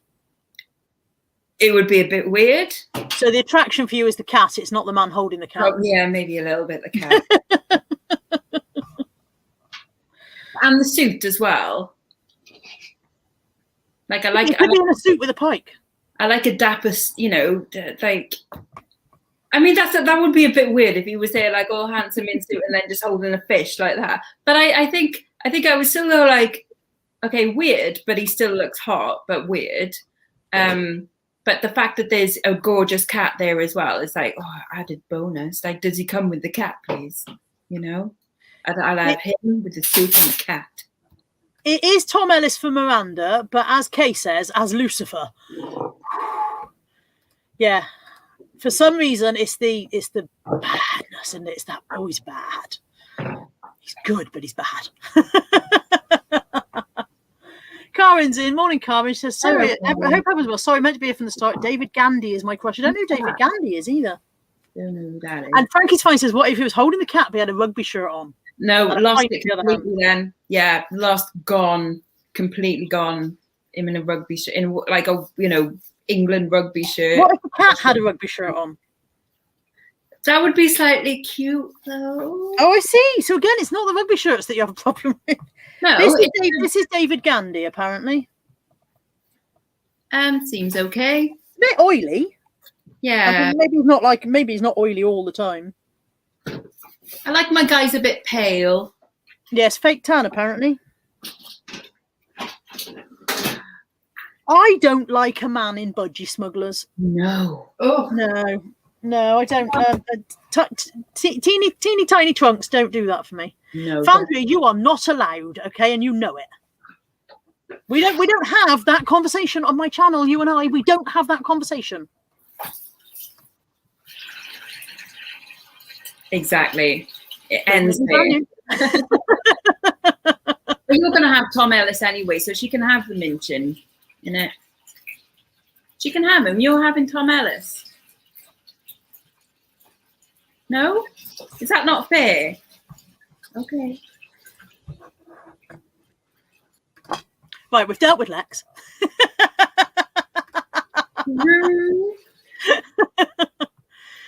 Toby says he doesn't like a man in budgie smugglers either. As Susan says, actual Gandhi, Mahatma Gandhi, was more attractive than David Gandhi. Sorry, Colin. Maybe Colin liked a tight trunk. Ben Kingsley. Ben Kingsley, yeah. She says he's better in a suit. Every man looks better in a suit. Fact. Like, and this is the thing to all guys. Like, seriously, just wear a suit. Like that's sometimes like no. Oh, get chest out, get six pack and stuff. No, wear suit. A decent fitting suit. Okay, yes, a nicely tailored suit. Yeah, don't wear something that doesn't fit you properly. Don't wear a suit where the trouser legs are too long and you're shuffling on the backs of them. Don't wear your trousers underneath your tummy. Oh no! Don't do that. Don't do that with your shirt. But and it's not a problem if men have a tummy. I'm not sitting there going men shouldn't be fat. Men can be fat, thin, square, round, whatever. But dress to fit your body shape and suit your body shape, and don't squeeze into a suit that used to fit you. Don't do that. The same goes for any clothing. Don't squeeze into something that used to fit. But definitely, like if you want to, you know, and you know, seriously, all this like six pack and you know pecs and things like that. Not attractive. Yeah, not overly fussed, but if you can look good in a suit, like it's what you don't melt, honestly. And don't leave the label on the seat. Questionable. Still says, so if I say everyone looks better in high heels, then that's an opinion you're entitled to. And it doesn't necessarily mean every woman will wear them for you. But that's not true. I don't look better in high heels. No, I look shocking in high heels because I then start leaning forward and stomping. Yeah. I walk funny. I look really good in high heels if I'm sitting down. Or in the bedroom. That's the only place for high heels. No, I look terrible in the bedroom in anything. Andrea, stop sending me pictures of you hugging Tim Minchin. I can ban you from my channel. It'd be a terrible shame after all these years. You've been a member of this channel family now for what, 3-4 years? Don't make me ban you. It'd be such a shame. That's gas. Frankie's fine says ladies should never wear their skirts under their belly either. Worked with a woman who did that. It just looks wrong. I had an ex-boyfriend who was very proud of the fact that he still had a blah blah inch waist, and this to his mind was proven by the fact that he had blah blah inch trousers. And all of these things would make perfect sense if it wasn't for the fact that where you are wearing the waistband of those trousers is nowhere near anything that anyone would define as a fucking waist. Wearing them underneath your belly, that means that's not, you know. It's just not true. Not a true thing. Yes, belly like there's your waist, not underneath it. Yeah. It's the ownership of the belly that's the problem, isn't it? Oh, Scott says men with buff bodies tend to look bad in suits, and not if they get a suit that fits properly. And I think, and I would understand that must be very difficult. If you are a beefed person, it must be difficult to get a well-cut suit. Certainly off the peg, it's probably very expensive to get a well-cut suit if you've got a beefed-up body shape. Remember when we went up to Nottingham like a couple of Christmases ago, and we were in, I think we were in Wetherspoons, and I think it was you and Andrea were trying to guess which kind of guy I would go for, and then this like this guy came out and he had like full on, like I think it was like a Prince of Wales check tweed suit, and I think you and Andrea went him, and I was like, yeah, fair play. Like, I don't remember this because I remember the suit. I don't remember what the guy looked like. I remember the suit and going, Nice. I don't remember it at all. Yeah, you like a man with style, don't you? And it doesn't have to be conventional style for you. It has to be. He has to have a bit of a flair, a bit of a. Yeah, he had an edge to him. You know, it was a cool suit, and he had. I remember his bag as well. Nice leather, like man bag. You know, so that's nice. But yeah, I can't remember what he actually looked like. You know, at all. Because that's not important. It's all in the suit. Yeah. I saw something I wanted to highlight, and it's gone. It's gone. Don't know what it. I don't know what it was or where it was. So, Kathy says, "I'm not really late. I'm just running on yesterday time." Yeah, I can't get to grips with men with a bag, and I don't know why. Because normally I'm extremely you about everything, but I just I don't know. A nice bag. Like I would have stolen it off him. I'm sure he probably had something really poncy, like, you know, his MacBook in there, I should imagine, that he takes out and does some writing on, you know, probably a right wanker. But it was a nice bag and a nice suit. Although if he was on Facebook dating, I probably still would have gone no. Because effort. Because I would have gone, you're a wanker. Now, see, I don't like jeans and a smart shirt together. Don't like that. No, I don't like, no. I don't like jeans and shoes either. No. Because that's just and I don't like, which is a real trend at the moment, blue shoe. I don't know if it's a trend. I don't like blue suits with brown shoes. And I realise why they do it, because black shoes look odd with a blue. Maybe I just don't like blue suits. I don't know. Maybe I don't like blue suits. Maybe that's what I mean. It's none of my business. People can wear what the fuck they want, to be fair. Shoes without socks. That looks weird. But your feet are going to get all sweaty in your shoe. Chris says, "What was Mum's reaction to what the bedspread went for? You'll have to tune into the waffle on Tuesday, Chris." And because I filmed her as not. Yeah, because there's a final total, final-ish total. Yeah. Link below, not this video, probably in this video. Link is below the live video from Wednesday. If anybody does want to go and chuck in a couple of quid and surprise me mother even more, but I'm sure you've all chucked in as many quids as you can afford so far.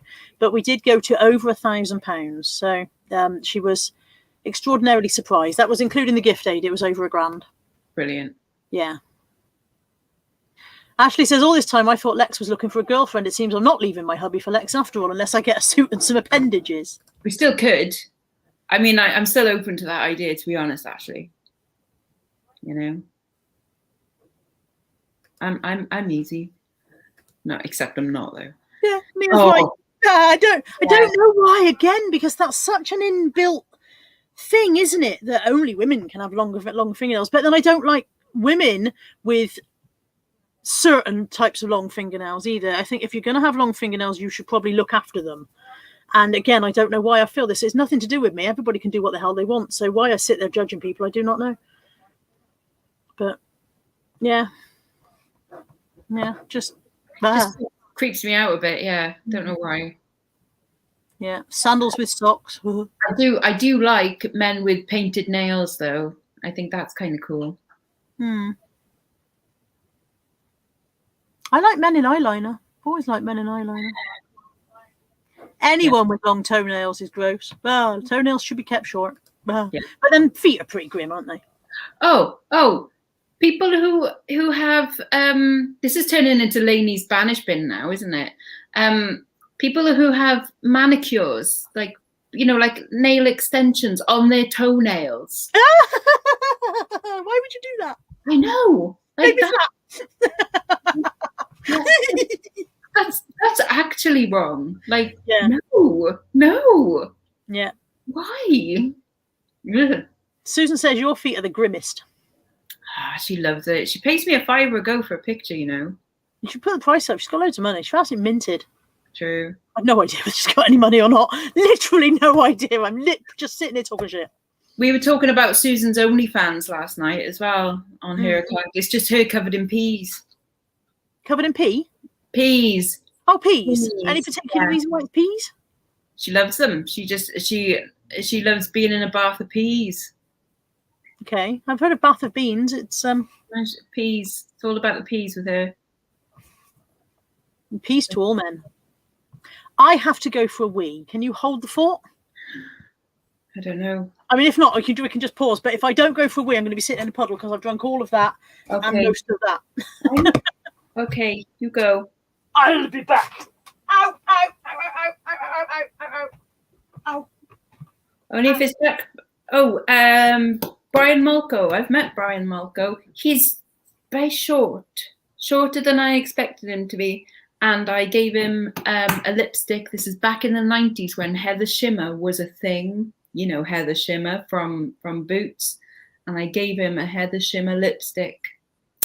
So there we go. I think she likes a fresh garden pea, Kelly. Bye, Val.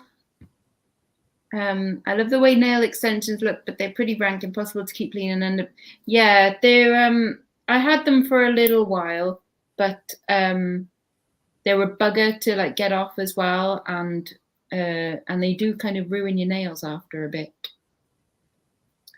Do you come out orange from bean baths? I don't know, actually. Yeah, bloody peas. Let's not talk about like peas. They're actually just evil. Give peas a chance. Oh dear. Oh dear. What? Hang on. What's still you? Oh, you still use? I still use Heather Shimmer. Yay, Rimmel's Heather. Yes, see, that was a thing, wasn't it? I had to have nail extensions when I did. I like how Stephen just drops in, you know, like when I did TV work, you know. I'll take this opportunity to mention I have an MSc, so Master of Science. I've got a Master of Arts. Don't like rugby and rock. Okay, yeah, call me. Yeah. I didn't realize that Heather Shimmer still existed. Like I thought that was just a 90s thing. Yes. There's a type of pea you can eat in the shell. Let's not dwell on pea shells. I used to have Rimmel birthday suit. Still got some, I think. What's birthday suit? Is that like a nudie color? I should imagine. Nude. Heather Shimmer was a classic. Gotta say. Hello. Who is that waving? Bunch of flowers. As Eddie Izzard would say. That's a hand. Whose hand is it? Is it Carla? No. Is it Nat? Maybe. Is it the president of Burundi? Yay! Hello. Why is people screaming, "Come back, Carla"? Did you get your feet out? No, we were just talking about Heather Shimmer. Oh, Heather Shimmer! Oh my god! Yeah, because everybody wore that. Exactly. Someone mentioned about Brian Molko that they looked good in eyeliner, and I said when I met Brian Molko back in the 90s, I gave him a Heather Shimmer lipstick to wear. And yes, everyone likes because it suited everyone as well. Everybody wore Heather Shimmer. Yeah. I wonder if you can still get it. Apparently you can. Someone said that yeah. But yeah, total 90s flashback, yeah. So there we go. That's what we talked about while you were away, Heather Shimmer. And now they all wanted you back. Because I can't. Yeah, she's my ideal girl. What can I say? Perfect. Did you read that one out? Yes. Somebody back there saying, do you come out orange from bean baths? I don't know, but if you eat a huge quantity of beans, You know the whole eat pineapple to make your semen taste better? Eat beans to make your semen taste beanier is all I'm saying. That's the whole story and all of the story. You don't want your semen to taste beanier, by the way. That wasn't a piece of advice. That was more of a warning. Yeah.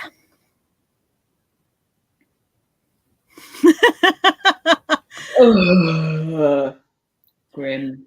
It's Heather grim. The Treasure Pirate says, bizarrely, I never had Heather shimmer. We'll get you some, Heather. Oh my God.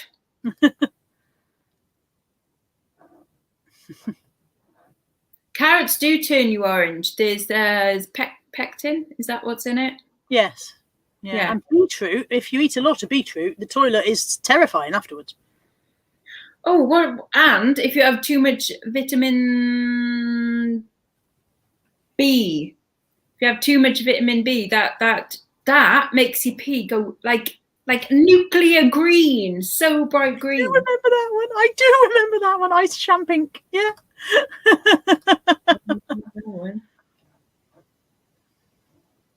How do you know this, Vandria? I mean, again, you do you. Oh, look at that. The actual bird changed colour, the feathers and everything. Wow. That's bizarre. I mean, I know you can do that with flowers, can't you? Put carnations or whatever, put a white carnation into food dye and it'll... But I didn't know you could do it with birds.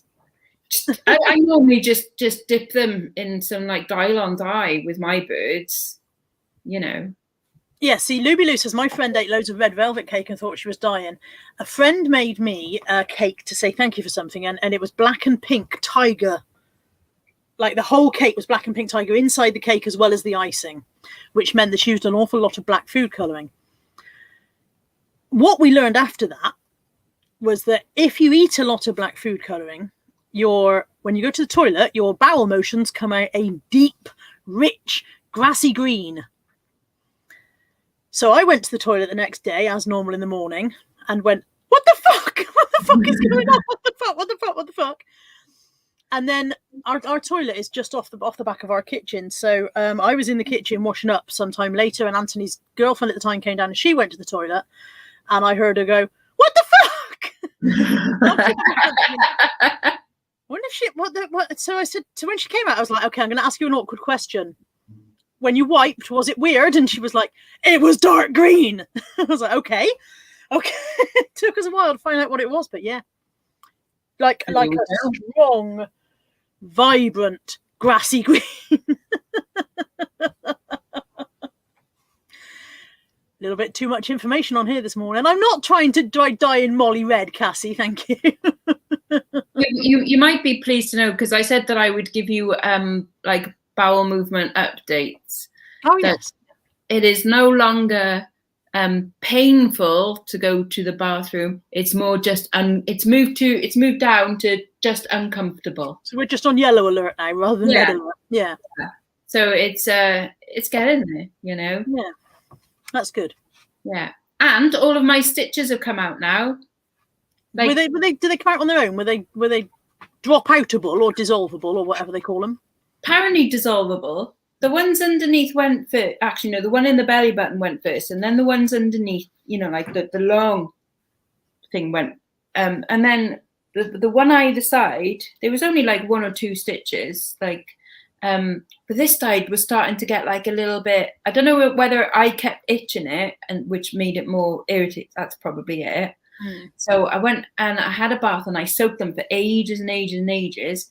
And then when I came out of the bath and rubbed myself down, then came out and I was like, yes, all stitches out. Hooray. Are you, is all your scar healed or is it still like scabby or whatever? Scabby. Yeah.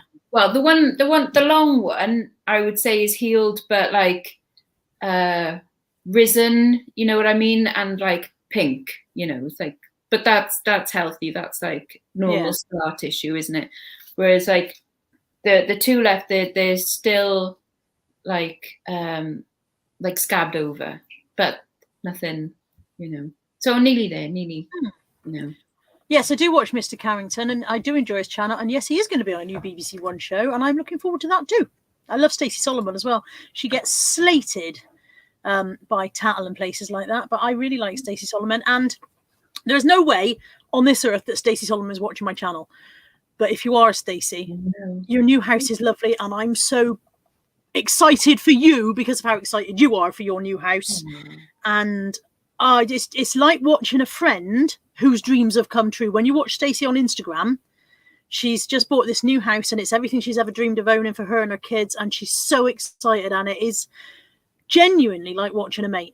And I'm so pleased. I don't know Stacey Solomon, she don't know me, and we've never met, but I'm watching her updates going, oh, it's so lush. I'm really looking forward to going around.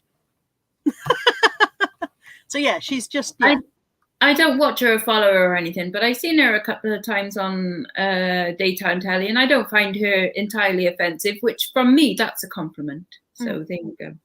Yeah, she's absolutely lovely and very, very natural and down to earth. And people are constantly talking about influencers and how fake they are, and Tattle believe that she's completely fake. And I mean, she appears to not give a fuck what they think, and I really hope that is how she genuinely feels, because I love the way that she deals with the criticism that she gets there, and the nastiness that comes in, and from Daily Mail comments sections and stuff like that, you know. But I've lost the beginning of my sentence. Yeah, I'm just so chuffed for her because she's so blatantly chuffed with what's happened to her. You know what I mean? She's not being all kind of blasé about it. All kind of, you know, yeah. She's a like daytime TV presenter type person, like big smiley teeth, smiley, long dark hair. It was on one of the original talent. Was it? I don't know if she was X Factor in the beginning, or we know. I wouldn't watch that. You don't need to know what Tattle is, Susan. It will not enhance your life. No, Kirsten. And if they do, they get slated for that as well. If anybody ever says anything positive, then everybody else leaps on them and goes, "That's not what you're here for." So yeah. Yeah, but yeah, she's so genuinely delighted with her luck in being able to, and it's not luck that's made her able to purchase this house. Plainly, it's, you know, it's not luck, but she feels that it's luck. That's, you know, that, and I think that's it. There's no smugness about her. There's no side. Yeah, she's nice. Yeah. Oh, it's Auntie Sue. We did wait for you, Auntie Sue, although earlier on in the chat I was threatening to murder you, so it's probably just as well you're late. Auntie Sue, Dawn, you're asking how tall I am. I'm 5'6". It was supposed to say that did you say something about not wanting a man who was shorter than you? I don't know. I must admit, like I said, I'm not particularly in the market, but if I was, I would probably not be very attracted to a man who was shorter than me, because already being very wide, I would not want to look like the Incredible Hulk towering next to my boyfriend, and that's a purely what's it thing, isn't it? Stupid, really, in a way. Yeah, kind of purely appearances and how you would look. See, she knows what I want to murder her for.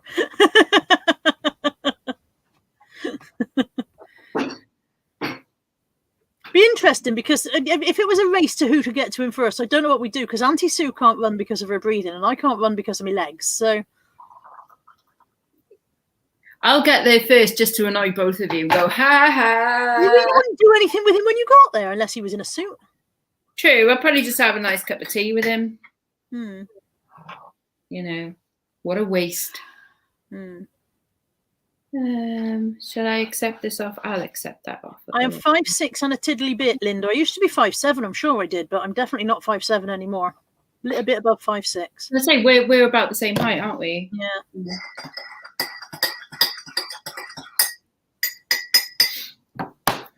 They measured me in centimeters at the hospital. I was like, I haven't been measured in centimeters for, like, I don't understand. You know, like, how tall are you? It is metric these days, isn't it? And although I can think in metric, I don't know how tall I am in metric. Yeah, it's like things like I obviously measure clothing in inches. I measure jewelry in centimeters, because you get a finer, you know, millimeter. I have no idea what I am in kilograms or in centimeters. like it's weird, No, isn't I it? don't know what I am in kilos. And my friend Tammy is currently trying to lose weight, and she's measuring herself in kilos because she said she used to get obsessed about the pounds, and because she doesn't really understand the kilos, she doesn't feel so bad about it. But now she said to me, I've lost this many kilos, and I'm like, I don't know whether I should be pleased or not, because I'm not sure whether that's a good loss or not. But I suppose any loss is a good loss, isn't it? You know? That's a good idea. Am I being pleased enough is what I'm saying. When she goes, I've lost 1.4 kilos, should I be going, that's fucking amazing? Or should I be going, oh, well done? Yeah, it's like the doctor said to me, the plastic surgery belly guy was like, goes, well, like, he goes, well, you don't really need to lose weight. I kind of do now a little bit. He's like, maybe 2 kilos max. And I'm like, I have no idea how much that is. Yeah, I have to think to myself, right, a kilo, I think, is a bag of sugar, and a bag of sugar is £2. And I think a kilo is about £2, maybe a little bit more or something like that. And by the time I've done that, the conversation's moved on and I'm well behind. Yeah, exactly. I'm like, I have no idea. Yeah. Dumpster Diving Deb says, how did you two meet? Stall has very kindly answered her. Rude. How did we two meet? How shall we three meet again in thunder, lightning, and rain? How did we two meet, Lex? You can actually watch the video of it over on my channel from approximately like 3 years ago now, something like that, isn't it? We met on the way to the first Hitchin meetup, the first big Hitchin meetup. Obviously, we had met online and talked online and stuff like that. But that was the first time we actually met in person. Is that I wasn't going to go to Hitchin. And then Carla said, like, well, if you can get to Bristol, I'll give you a lift. And I went, oh, okay, then. Yeah. So that was it. And then there's the video of. Can you remember what it's called, that video? Oh, God. No, I can't remember. Talk to the people. I'll go and have a look. Why is it as soon as I say talk to the people, you go, it's because we get like pressure. I can't do it. The problem is that now you're this big daily vlogger. I've got to go back through 95 years of vlogs. I say that's it. It's almost like near the start, really. But yeah. Anyway, there's just a video of it's a joke video. Like, yay! I'm so excited to meet Carla. We're gonna get on. I'll play it and screen share it. But it's quite funny, and it's you in the shop. It's on my channel, Kath.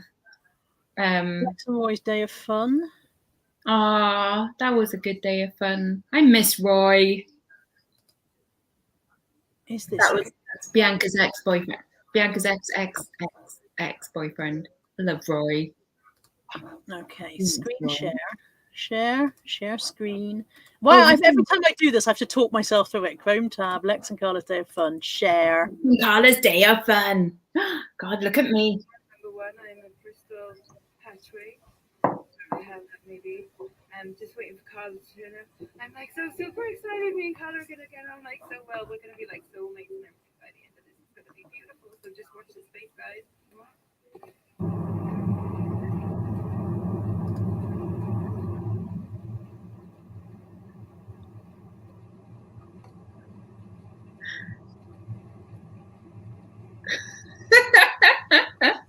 We so funny.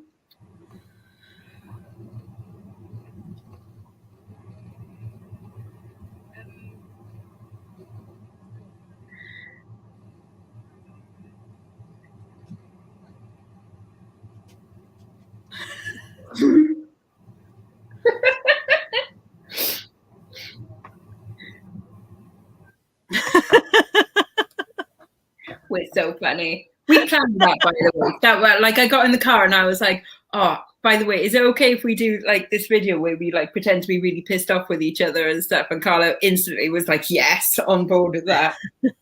But if you watch it and you actually look closely, like, we're really trying not to laugh. Like, when we finally stopped, we were just like fits of laughter. Like, yeah. But that was genuinely, that was probably about 5 minutes after meeting, wasn't it? Like, filming that. Dumpster says, I'm glad you two get on so well. I had a bad experience with a so-called YouTube friend. Oh, do tell. Oh, I think I know who that is. I don't think I do. I think Am I behind on the goss? I'm not sure if you follow that channel. it's I mean, I think I know. Is it Sharon? Shazza TV, I think she's called. She's a lady that I think lives in Brighton as well and does dumpster diving and things. And then she moved abroad for a while, and I think that's why I started watching it, because she was living like in Spain somewhere, I think. Yeah, Dumpster Dev says it was her, but I still don't know what's gone on. It was something about when you went on holiday together, and to be honest, I didn't really watch why, because you went to Disney, and you know me and Disney, I'm not watching Disney videos, you know. But it was something about you didn't have a nice time on holiday together, I think, and they were all kind of, you know, yeah. Holidays can be a make or break thing, can't they, for a friendship? Yeah. Oh yeah, I think so. Especially when it, I don't know if it was only just you two, but if there is only two of you when you are each other's company, then like, yeah. I mean, me and my sister went to Marrakesh together, and the reason I kind of chose my sister to go with me to Marrakesh is that, like, she's been to Tunisia before, and I thought, like, you know, they're neighboring, like, countries, aren't they? And I thought, oh, maybe she would be a bit more familiar with, like, the customs and stuff like that. No, it was completely wrong. And she was more panicked than I was, and I'm like, no, Kate, you're the sensible one. God. So first night, I was like, you're meant to be the grown up and the panicking one, and I. So yeah, that was fun. But no, definitely, like, it can definitely make or break, for sure. I find that Sharon a bit. I find her unusual. Can I say that? I've never seen her, so I'm. Yeah, look her. I find her unusual because I there's things about her life that I don't quite understand, and obviously you don't put everything on. But you never hear her talking about other friends and things like that, and I find that curious. And she doesn't talk a lot about her past or anything. I don't know. I just find her curious in that sense. Yeah. That like what is there beyond? And it's. I'm not saying that you know you have to put everything on screen, because obviously she doesn't have to, but there isn't even like a hint of a beyondness. You see what I mean? Yeah. She doesn't come on and go like, right, so I was down the pub with my mates the other week and this happened. You know, it odd. Yeah. So yeah. Oh my God, Stephen went to Tunisia on his own at age 14. Bloody hell, Stephen, you've had a life, haven't you? She was the miserablest person ever in the happiest place on earth. I tell you what, that would be me. I would be horrendous at Disney. Yeah, I'd be the miserablest person. I mean, I went to Disneyland Paris for the day, and I was just like, I was playing Pokemon Go. I think there's know your limitations in it, because a number of people who've said to me over the years, "Oh, I'd love to go on a night out. I bet you're brilliant on a night out." I'm actually fucking awful on a night out because I don't enjoy it. I don't like crowded places. I don't like noise. I don't like loud music. I mean, I like loud music, but I don't like trying to converse with people while there's loud banging music going on. Back in the day, I didn't like the smokiness in places. Obviously, you don't get that anymore. I don't like staying up late. I'm horrible on a night out. I'm just not, I'm just not good on a night out. And people always assume that you're really funny, so you'll be great on a night out. No, I'm not. I'm really not. Yeah, when it's like when we do the meetups, definitely your time is the daytime going into evening, isn't it? And then you feel all sociable, people turning up. Oh, hello, nice to meet you. And then gets to about like 7-8 o'clock, and you're like, yeah, that's me. That's enough peopling for today. Karen says, usually people who seem very happy and hyper all the time are very serious and sad in reality. I disagree with that. I don't think you can say that usually. I think you could go with sometimes. Sometimes people who seem very happy and hyper all the time are very serious and sad in reality. But I don't think you can go with usually, because huge numbers of people are just cheerful. And they're really annoying. Some people are putting on a brave face, aren't they? Katie says she's got a 55-inch TV in her room on the chest of drawers. It's like having you both here with me. Well, budge up, Katie, because I want some of the duvet. Still, I've got a designated seat at his all-time dinner party guest list. I should think so. If we're getting married, I shall expect to be there for dinner. And I'm the skivvy. I'm the one that's handing out the bread rolls. Who's a mermaid? I've missed something. Oh, that Shazza TV, because she lives in Brighton, and I think she goes like swimming in the sea there, and she dyed her hair like green and stuff. I mean, that's not really convincing yourself you're a mermaid. I mean, if she genuinely thinks she's a mermaid, that's a bit like having a tail fitted. That's convincing yourself. Yeah, like you're not actually a mermaid. Like, you do know you're not actually a mermaid, yeah. Just in case, you know. Bad Wolf says you're marrying Stall. When was this announced? Well, actually, it was in the comments on a video a while back that I decided I would marry him. I can't remember. I don't think he proposed. I think I just told him. Yeah. To be fair, he's never said no. Well, yeah, exactly. I mean, he knows he's safe at the moment because lockdown, no weddings, blah blah blah. But the moment this lockdown is lifted, mate, you best get your trainers on and start running because I'm on my way.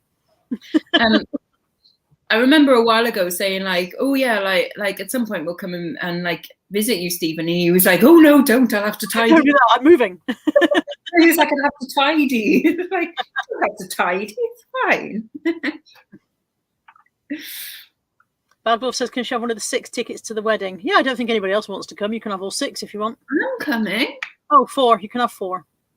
5. Apparently, I can't do maths. I'm 2 people now. Well, you're not bringing mummy. She doesn't like weddings. Stall says we're too similar. We'd hate each other. Yeah, but we're going to live in separate houses, Stall, so it'd be all right. Can I marry you then? Me? No, I'll marry Stephen. I thought my luck was in. Oh, sorry. We could have like a polygamous marriage. They never seem very happy, do they, polygamists?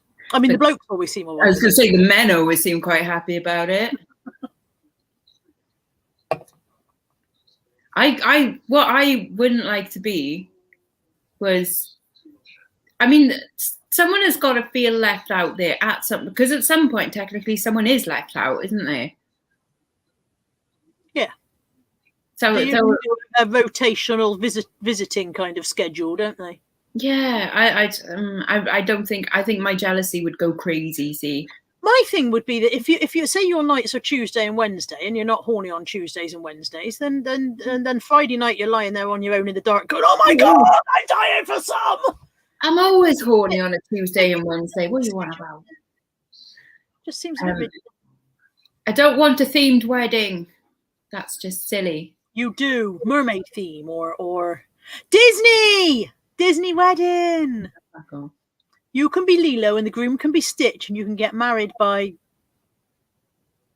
I can't think of any other Disney characters. Mickey Mouse. I'm good, thanks. So need my fringe cut. It is driving me bonkers. Do it now. No. I'm trying to train myself out of cutting my own fringe because it doesn't really ever go well. We get the 8 head out in a minute.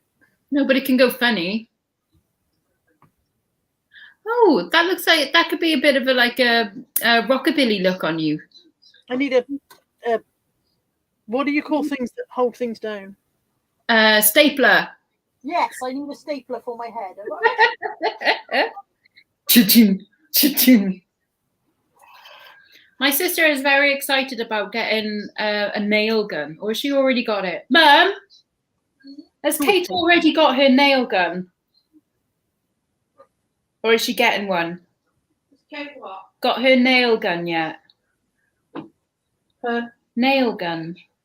I don't think so. But she's very excited about getting one, isn't she? Oh my God. I know. That's just yeah. I'd like a nail gun, and I haven't got anything to nail, really. Well, that's not the point. It's just fun. She just wants one, you know? Yeah. It's amazing how much junk I've got in this house, and yet none of it is a hair grip. Exactly. Nothing will be safe. Yeah, I like that. It's a very big head, though, isn't it? I've got a very long forehead. Well, shave your eyebrows off and draw them like up there. Are we measuring heads again? Yeah, I've got 3 inches. I'm sure I used to have more. All right, what's mine? Well, definitely 3, isn't it? To the point of the bottom of the eyebrow is definitely 3. Oh, mine's 2. Yeah, it's because you've got no brain in there. Hey. I've got brains. They just turn to pudge. Andrea says there was a fella stapled 200 times with a staple gun. He's recovered now. Recovered. I get it. Like, that's a good one. See, Ali always has her fringe pulled up and then sort of in a puff like that. She And it does, suits yeah. Ali, but maybe she hasn't got as much forehead as me.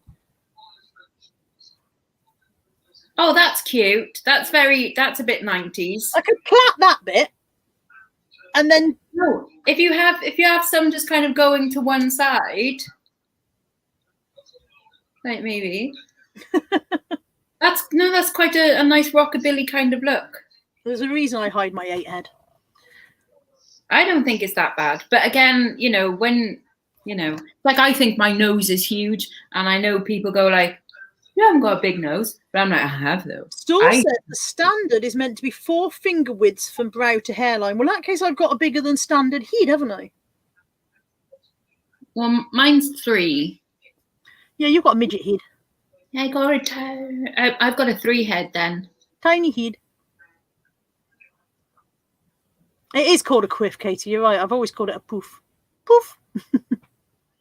I think you suit. I mean, I don't know what mine's doing, but Mine. Did you have a life ka-ching? I didn't have one. I didn't have one. Oh, maybe Kath means she had a life ka-ching. Toby wasn't here the day we weighed our boobs. No. The day we weighed our boobs. That should be a song by Ocean Colour Scene, shouldn't it? Jimmy here the day we weighed our boobs. Oh, la, da, da. Do you think everybody out there is now measuring their head? Oh, Kath had a life ka-ching. Well done, Kath. Yeah. No, everyone is. Everyone definitely is at least like going like that right now. Yeah. I'm wondering if they're normal. Yeah. If you're watching this. No. If you're watching this and doing this, then not normal. No. Joan says, I've just measured. I've got a big forehead. Who knew? And isn't that the size of your foot? Like you're off camera. Apparently so. Apparently your foot, which means my foot is really long. Well, I am a size 8, and like I think I have tried this before, and I think it's right. Hang on. See, that's 11 inches, which everybody agrees is slightly less than a foot. I'm here all week, folks. Oh, Lisa says, when this lockdown malarkey is over, I'm going to visit Wales. Any recommendations for pretty places to visit? Bridgend's gorgeous. Avoid Bridgend, obviously. It's not a pretty place and there's nothing here. Although we do have some nice bits. So if you're coming to South Wales... my foot is 10 inches and my arm is 11, so that's not true. See. There's, I don't know, it's hard to say. There's lots of nice places in Wales, even in Bridgend, that's a dive. We've still got Southern Down and Ogmore by Sea and the castle ruins, which are absolutely lovely. There's still like the Knack. We have the petrol station. Yeah. Yeah, it's the inside measurement, and that is right then. There's one place though. Oh, actually, if you go on Way West Wales, then I do suggest. It's near Aberyron. It's gorgeous, and also a place called Barafundle Bay.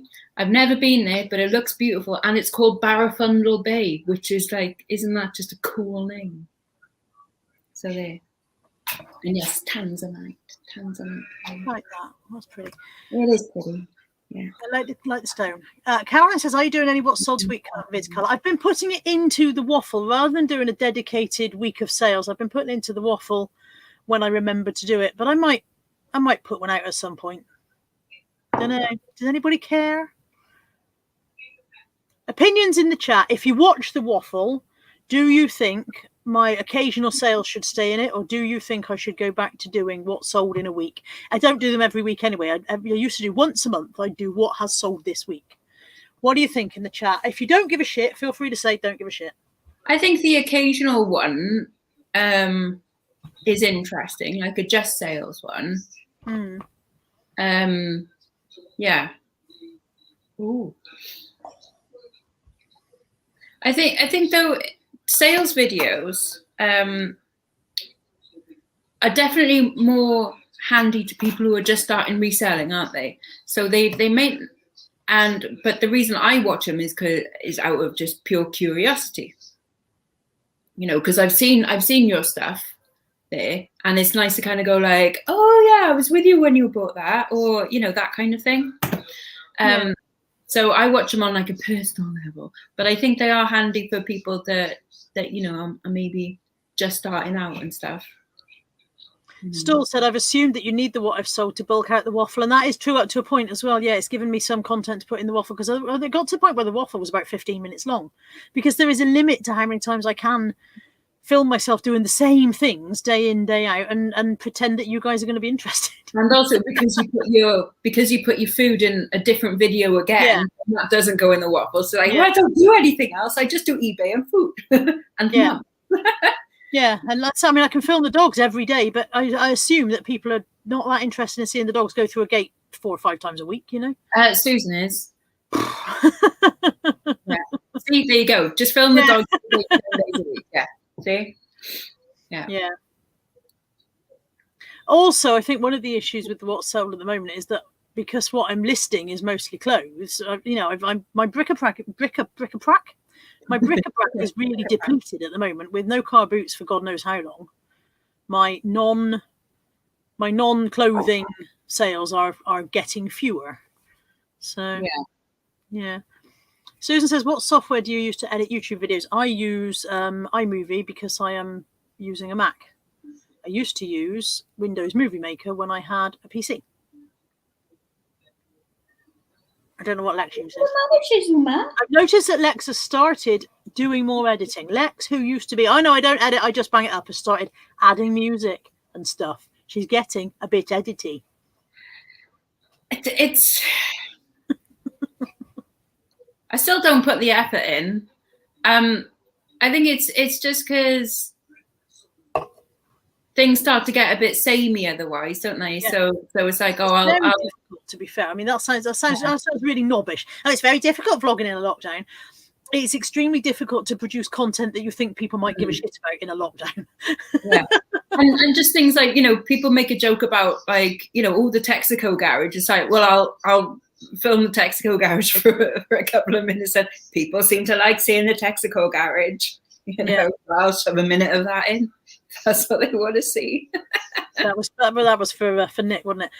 Something else, but Chris says, where's Josh these days? He's still around, he's still fine, but obviously lockdown, not supposed to see people. So we haven't been able to get together. And his YouTube videos are mostly his car boot hauls, and so he hasn't got any car boot.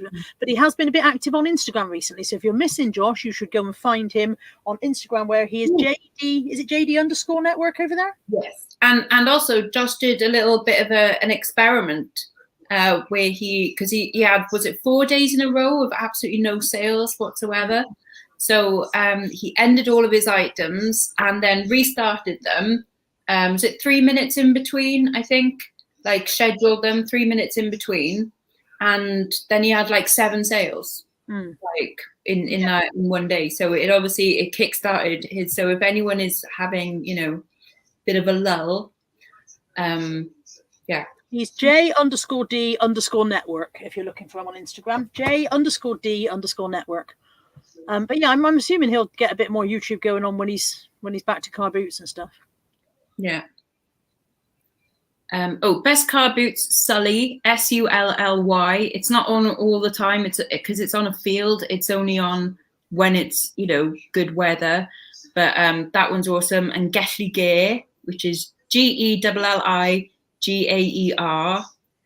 Geshley Gear, and a place called Riola, RHOELA. Yeah.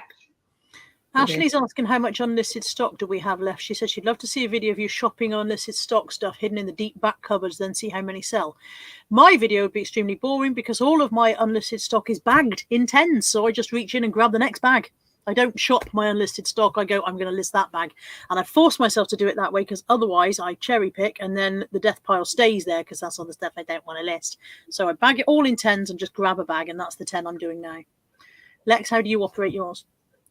I see what I fancy listing. It's all jewelry now. That's all I've got left because, but it sells for me. It doesn't sell for everyone. But it does sell for me. And I tend to go, what do I fancy listing today? Or what have I sold a lot of recently that I should probably replace in my shop? So at the moment, or like seasonal things. So people will soon be thinking of spring and holidays. So I'm listing necklaces that you wear with a nice long maxi dress kind of thing, rather than sparkly Art Deco stuff, which you would list at Christmas time. So there. No, yes. I have sold them. No, I haven't listed them, but I have sold them. They are gone. Oh, who had them? I sold them as a job lot. Oh, cool. To Josh. Whether Josh is listing them or not, I don't know. But we were talking. He came to pick up some stock, which he's going to do because business collection, blah blah blah. He came to pick up some stock from me, and we were talking about stuff, and he said, "Have you listed those?" And I said, "No." And he said, "Shall I buy them off you?" And I said, "If you want." And so he did. So no, Shizuman never comes on the live. But look, did you Shizuman?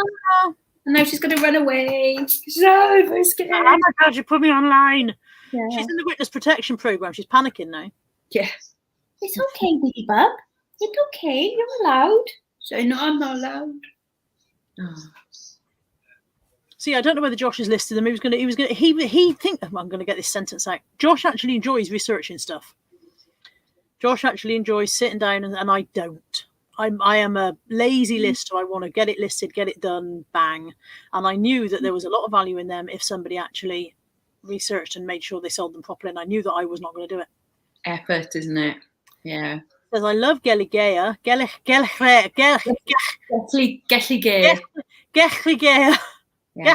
car boot. I live 2 minutes away by car.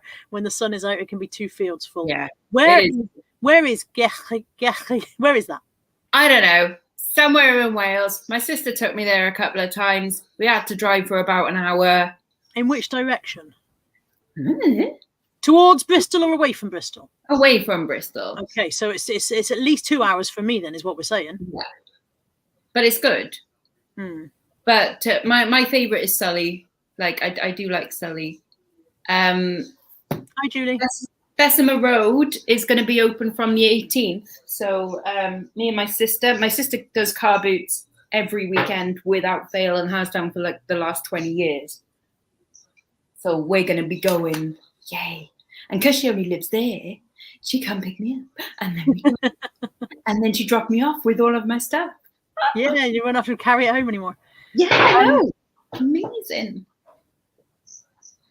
Store says, I listed 8 things this weekend. It's the first work I've done in 2 months. I have been listing like fury. I have to say, I'm ahead of myself for scheduled listings for the first time in 100 million years. Well done. So mainly desperation. mainly sheer desperation. I've only got today and tomorrow listings done. Yeah. And I can't see me doing any today. And maybe I'll do some tomorrow. But I also want to do some designs tomorrow because I have a competition winner that I've got to design some jewelry for. See? So I've already started kind of on that. So yeah. Sort of got a weekly schedule now going on of what I do, which is something I've been trying to get the hang of for a while. So at the moment, this is how it works. Mondays are video editing. Tuesdays are parcels in the morning and then mum. Wednesdays are parcel at mum. Yeah. Wednesdays are eBay listing, photographing and so on and so forth, scheduling all as much as I can get done on a Wednesday before I fall apart, basically. Thursdays are mum. Fridays are film a video and edit that video for Saturday. Hi, Nat. Hi, Nat. Saturdays are eBay. She can't come at all. She's in a towel. No. Saturdays are eBay as much as I can hammer through before my brain falls apart. And then Sundays are day off. Live and then day off. That's the plan. It's working okay over the last couple of weeks. I think it does me a bit better, even though I don't like the idea of having a proper job. I think it feels a bit more like I get up and I go, right, I know what I've got to do today, rather than... It kind of helps knowing what day it is as well, doesn't it? Because all days blur into each other at the moment. So it's like, right, well, if I did that yesterday, that means today is this. Yeah. But Beck says, will you be sitting on your plumbing soon? I will be able to sit on my plumbing soon. It's certainly drier and I can go and sit on it. However, my main reason for sitting on my plumbing so much was that I couldn't walk. I couldn't walk around the park because it hurt so much. So I would sit on the plumbing while the dogs entertain themselves. Now that I can walk more, I will likely sit on the plumbing less. Because if I go back to sitting on the plumbing for half an hour, then I'll stop walking. So, yeah. I was saying the other day, I can't wait till we go shopping again, and you'll probably be like zooming around the shops ahead of me, and I'll be the one going like, "Can I sit down, please?" still got dodgy knees, so there will still be no zooming. But hopefully, I won't be doing what I was doing last time. Last time we went, when I'm literally looking in every shop I went in, I'm looking for a chair. Yeah, I'm just walking into shops and sitting down on the nearest available thing because I can't walk around. I can't stand. I couldn't stand for more than a few minutes at a time. How many times have we stopped for a coffee?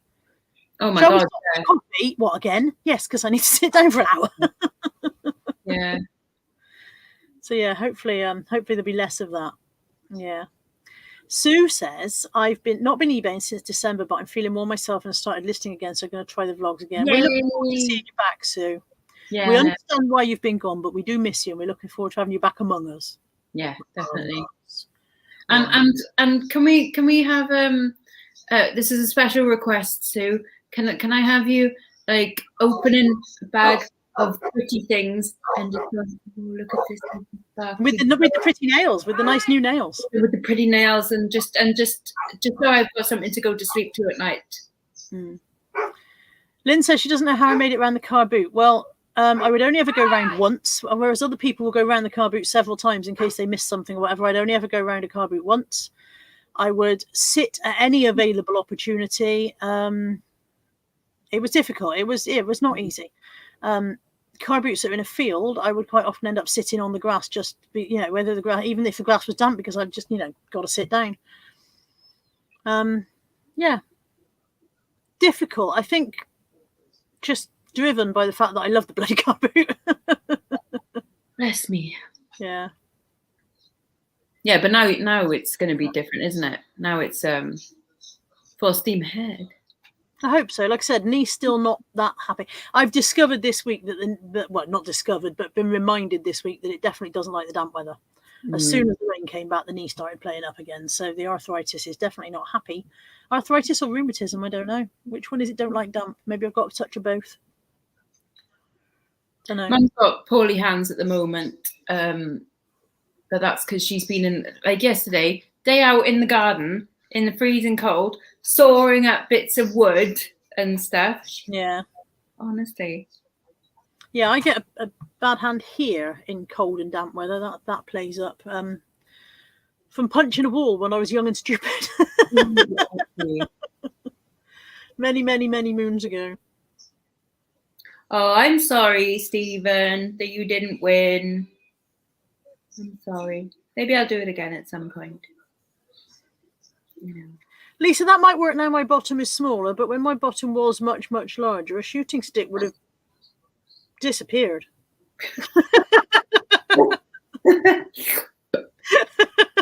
Yes, it just would have become a tail. Right, it is 12:10. We've been going for over 2 hours. There are 285 people. JD says, I'm booked in for a new place. I'm thinking of vlogging it. Please do. I would be interested to know about that. Yeah. There are 288 people. 3 people have just come in while I was saying goodbye. 3 people have come in while I was saying it's time to say goodbye. I cannot believe 288 people watch this on a Sunday morning, but thank you. You are all very, very welcome. Kirsten says, don't go. I've got to go. I've got to go to my mother's.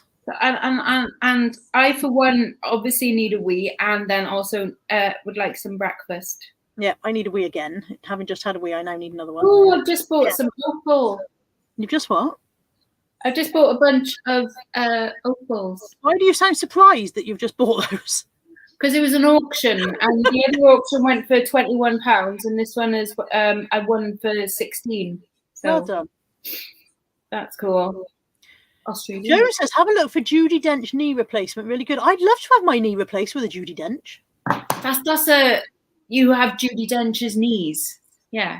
Oh, I thought I was going to have a Judi Dench halfway down my leg. All that. Yeah. Not weird. Yeah. Linda says, yeah, bugger off. I need a bath. Okay. Thank you. Jack's just wandered in as well. Hi, Jack. We're just going, mate. I'm so sorry to everyone who's saying don't go, but like I said, I'm due at my mother's to take her lunch, so she will be sitting there starving to death if I don't get my finger out. And Lex is hungry and needs a wee. Thank you to the 290 people who are now watching, apparently. Well, I wonder if one day we could make it to 300. That would be exciting. We've never had 300 people watching. It will happen. One if day. you build it, they will come. I think it's if you feed them, they will come. I don't know. No, it is if you build it, they will come. Field of Dreams. I do have to go. I'm sorry. My mother is starving to death as we speak. Thank you to all of you for joining us this morning. Thank you all for your ongoing support in every way in both of our YouTube journeys. Thank you for watching Lex's daily vlogs so that I don't have to. I know she appreciates it. I do watch some of them. I do. They're not daily. I do watch some of your videos, but if it says sparkly stuff in the title, I go, that's not for me. I would like to put in the title whether it's for me or not. Okay, shall I put I'll do a little code like Carla approved or something. Yes, that'd be fine. That'd be great. Carla safe. Everybody have a lovely Sunday. If you haven't thumbs up, do it now. Do it quick. Do it. If you're not subscribed, subscribe. I need more subscribers, definitely. And see you on Tuesday for the waffle. See you on Thursday for Am I Still Fat? Spoilers. Maybe. Spoilers, maybe. In fact, Thursday I'm probably going to be fatter, spoilers, because of the new scales. And see you on Saturday for something. Something to be out on Saturday. Yeah. Thank you all for watching. And don't forget to watch Lex's daily vlogs. There will be one tomorrow. Watch Lex's vlog tomorrow. And I will put Lex's coffee link in underneath this so that if you like Lex and you don't like me, you can coffee her. She'll like that. Be nice. I'll spend it on. Thank you for watching. Everybody take care. Oh, Tracy Owers says you've got to look out for some posts, Lex. Hours or hours? Sorry, Tracy, if I've mangled your name. Oh, and Karen will be on Wednesday instead of Tuesday this week on her channel. I can't remember why. Why was it? It was the end of her challenge. It was the end of her challenge. I didn't know why. Yeah. Cool. Bye.